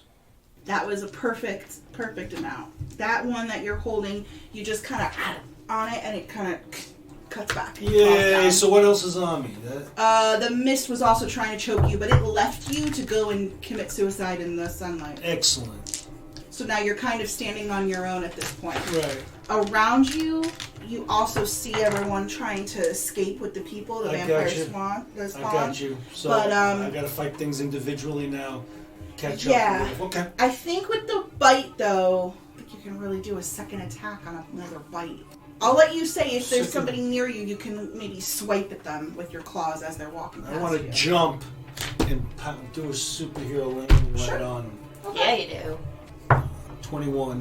Perfect. So there's a random spawn that's helping another one trying to carry off a body. Right. 9 damage. 9 damage? Yeah. Okay. Okay, this one was still alive, so we'll say this one is dead. Eleanor, you are up. This is a good question. Now we just got it as a mist. Mist. That's 20 feet up. 20 feet above you, yes. Who's gonna fly up there first? Oh, never mind, she failed. Alright, so I'm just gonna take one of my javelins. Oh yeah, a little Olympic style. May I make a suggestion? Mm-hmm. Step out of the sunlight. Yeah, step out of the cone. If you stay in the sunlight, It'll blind me. you die. You only have 3 hit points. And every turn, it's going to keep doing another, 40 damage. Oh, okay, so how far do I have to go out? Pretty far, but you'll still be able to hit. Just theoretically, take another 10. 10. 2. Yeah, that's fine. Get out of there. Because he's going to keep moving it. Yeah. Okay, alright, so I'm gonna just try and use a javelin. 21. Ooh, perfect. Hits. 7. 7 damage. Mm-hmm. Okay, keep going. You have another javelin. No, I was 1. Oh, the other one was a 1. Yeah. Okay. Up next is the spellcaster. I gotta see what she's gonna do. Give me a moment. No. Oh crap! I keep forgetting this. What? Okay. I have legendary resistances. Oops. I keep reading it, but then I didn't use it. I forget them too. I've done it too. I can believe that. Too much things. I've done entire battles without using a single legendary resistance because I just forget to have them. But is it in sunlight? Yep, it's in sunlight right now. While it has 0 hit points in mist form, it can't revert to its. It doesn't have 0 hit points. It has hit points. Yeah, but it's gonna keep taking damage while it's inside the sunlight. Alright, she drifts 20 fucking feet out of the sun. Okay. Alright? Cool. Okay. It is Lorelei's turn. Kill it. I want you to kill it. Oh, boy. Please fucking kill it.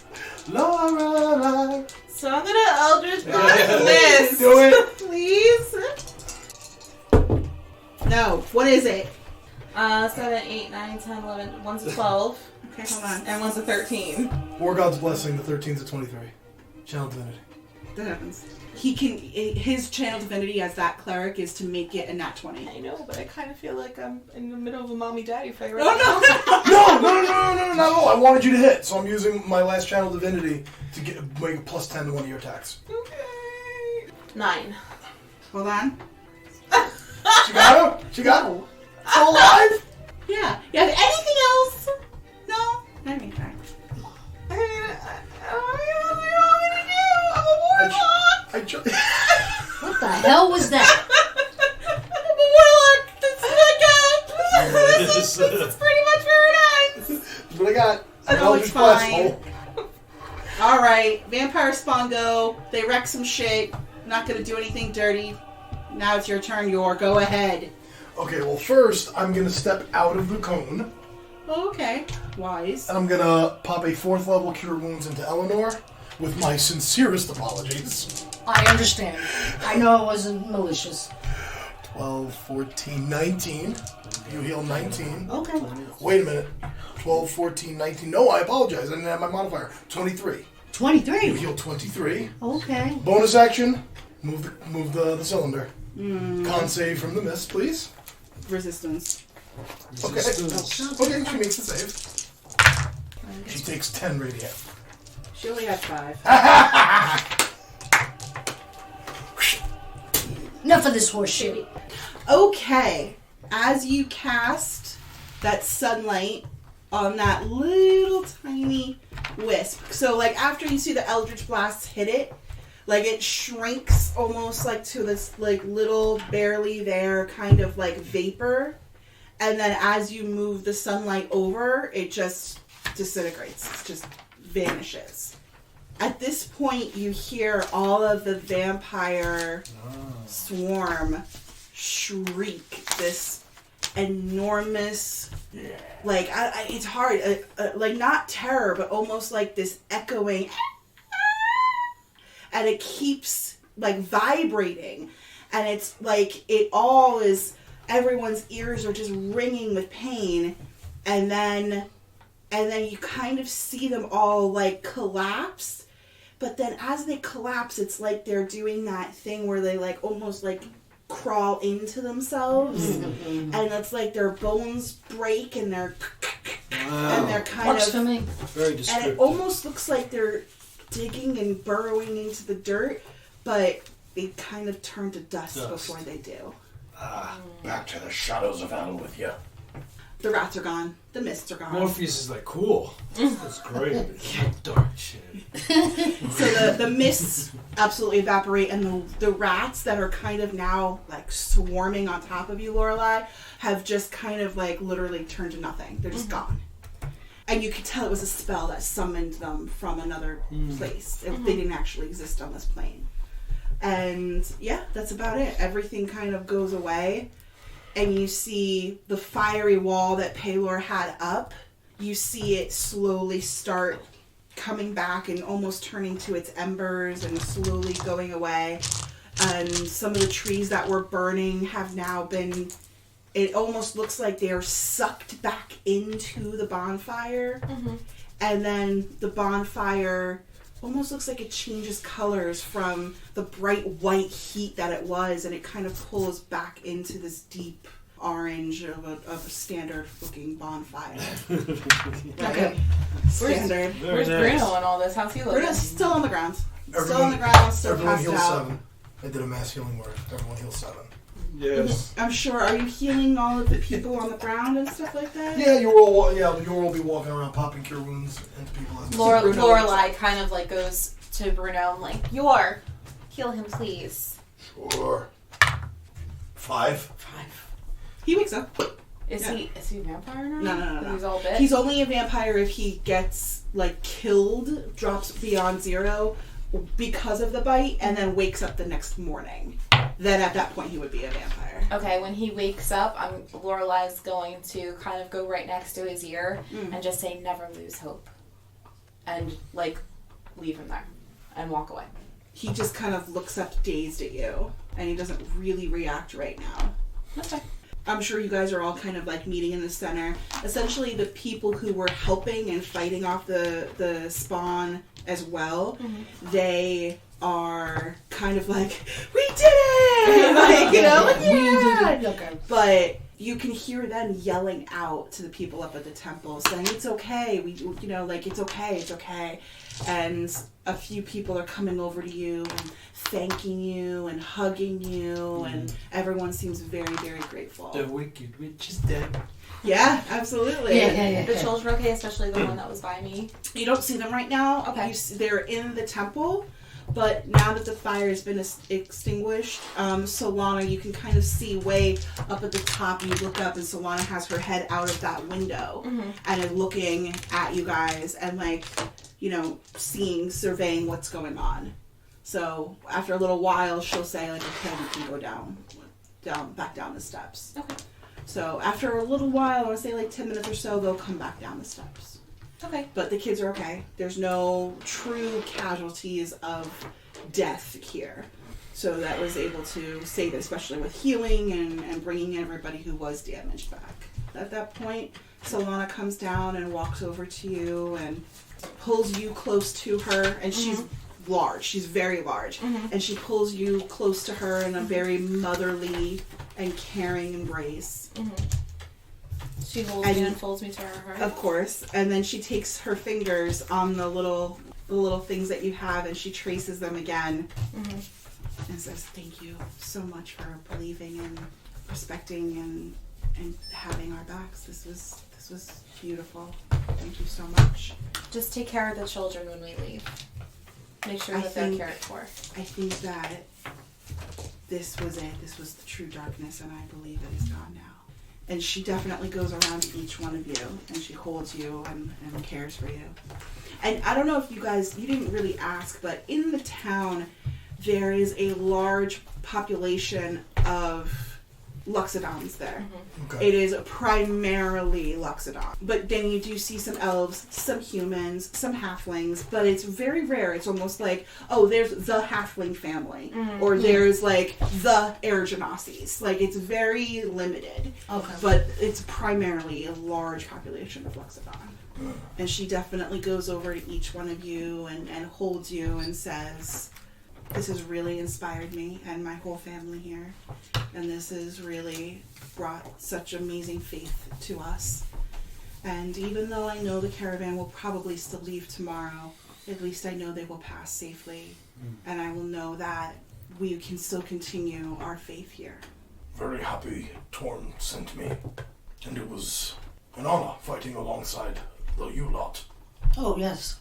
I don't know if I should say, I hope I see you again, but maybe not under these conditions. But if it has to happen, I'm very happy.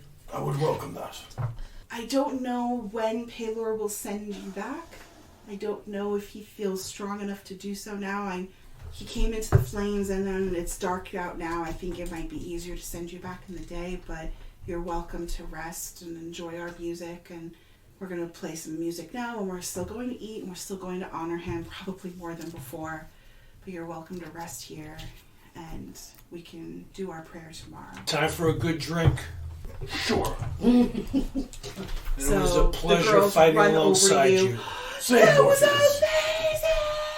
And Lorelei's like going to do one of those things where she just like leans down so that she can hug them.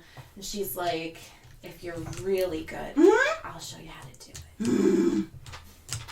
Smaller. Smaller? Smaller. Why smaller? I want to be just like you. Right. You could be just like me when you're bigger. You're small right now, so we'll practice on small things. Okay. There you go. And remember, the fox never dies. Fox never dies.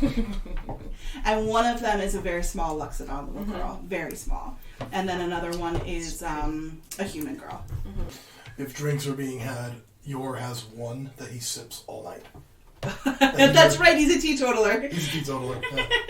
He does the thing where if you're all sitting around talking, he'll just hold on to his drink in front of him and laugh and hope that no one notices he's not drinking it and sip every so often. That's me. Big teetotaler. That's me. Okay, so you guys are going to kind of rest up a little bit and everything like that. At any point during the night, Solana will walk over and say, I've been thinking a lot, and I do think you guys are very impressive. You just came here and you cared for us, and you didn't have to fight. I could have sent you back immediately. I don't know. I don't have the power, but I could have asked. But you still fought, and that was very noble of each one of you, and I think that Paylor chose very wisely to reach out. So thank you very much for all of your care and guidance, and you've taught us so much. Nothing to thank. We go where the gods send us. Nothing to thank. People were in distress. They needed to be helped. So where are all of you from? I mean, I'm talking to the three of them. Valorous. You're all natives to that land. No. Well, I am. Usella? Oh! Yours eyes light up. Me too. I'm from Dragon Throne. Perhaps you know Baylor Maxwell. Yours eyes narrow. What name did you say? Baylor Maxwell? Yours hand goes to his warhammer for a second. How do you know that name? He is my creator. For the character, I'm going to roll an insight check. Okay. Okay. Being the player who knows you're telling the truth, I rolled a dirty 20 on insight, Yeah. so Yor believes you. Oh, okay.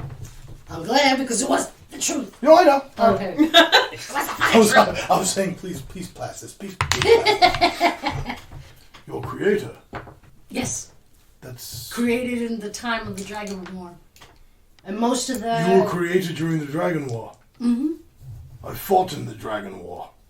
I didn't fight. I was created. Uh-huh. Baylor had an idea that rather than creating Warforged just for fighting and killing, he thought maybe some would have an instinct or develop an instinct with his technology that they would become more insightful and wanting to be of the world. And I was one of them. I had a natural curiosity about the world around me. I mean, I could fight, but my instincts told me to do good. And did you all say you were on your way to Baldwin? Yes. Have you found the tabaxi yet? Which tabaxi? What tabaxi? I forget the man's name. Dark fur. Looks kind of like a panther. Yes. With a top hat? Yes. We have? Baylor's a friend of me and my team. So you were part of the agents. He's been hiding out with us. Protect that tabaxi. Get him to Baldwin. We have, and we will. I'll tell Baylor we spoke. Tell him I'm doing well. I will. I have a feeling we haven't seen the last of each other. I hope not. Morpheus thinks in his head, well, he still doesn't know that I'm a blood hunter. Yeah, no, you never said anything. But he did turn into the wolf in front of you. It wasn't far enough for him to see. There was a lot of distraction, fighting. right? But it lasts for an hour. It depends on if you dropped it the second the fighting was over, if you walked up with your nails and your teeth and There's hey, also guys. an element of Yor also saw that we all together destroyed a whole bunch of vampire spawn. There might be a little bit. We got the job done, and we're gonna move on. There's a little bit of that going on with York too. Okay. Well then. Well done indeed. She told you it's dark, he's not going to come back or anything like that. But as you are all sitting by the fire and the party's winding down and you guys are having this nice little heart-to-heart, Solana walks over to the fire and closes her eyes and puts her hand out and says, "Thank you," right in front of you. You just hear it very quietly. She's not talking to you, but she's very quiet. And then in this moment, as you guys are just sitting around having a drink, you feel the same familiar rip and tug right back. Yeah. And you don't feel that blinding light. You only feel warmth in your body. And as you are opening your eyes, you feel very rested and very safe. At peace. And very at peace. Mm. And oh, I did want to tell you guys, Solana gives you all a gift. She gives you all a small glass sun made out of sunstone that's about the color of your shirt. And it's this little sun disc on a simple chain. And she gives it all to you as a gift. And it's almost as if a blessing and as a remembrance of what you guys did. Cool. Aww, You good didn't have to. story, DM. Yay! That was good. Excellent. May Yor have a mid-credits Easter egg? Yes. I also would like to ask the DM on behalf of my fellow players here. I personally would like Paylor to grant them like a special treat. Like you get an extra inspiration to use. Oh, no problem. But that's to you. No problem. We'll figure it out. I wanted to give them all like an inspiration to keep in your back pocket to use when you need it. Aww. Because you guys all came and played the game today. Absolutely. We'll do that. When we give out the inspiration dice for next month's game, remind me you'll all get an extra one. As soon as Yor lands back in Dragon Throne, he hauls ass to a blacksmith shop. Okay. He bangs on the door, and the door is opened by a white dragonborn who is almost who's bigger than Yor. Oh, shit. Taller and more broad. Yor looks past him. Is the artificer still safe? To which the dragonborn nods. We need to sit with him. His plan is happening. Things are in motion. And the white dragonborn, who is Rogar, him and Yor make their way through the blacksmith shop to a safe room downstairs where they meet with Baylor. Oh. And roll credits. Yeah, And a it's call a part goes- 2. And a call goes out to a gnome necromancer Yeah. and a half-elf rogue who are in the city as well. Yay! Thank you, everybody, Thank you for for coming that. and playing. Thank you for that, Thank DM. I didn't mean you, to steal your DM. thunder. No, it was a great compliment. Excellent game, man. Great You job. set the stage great. Great It was job. awesome. And I got spooked.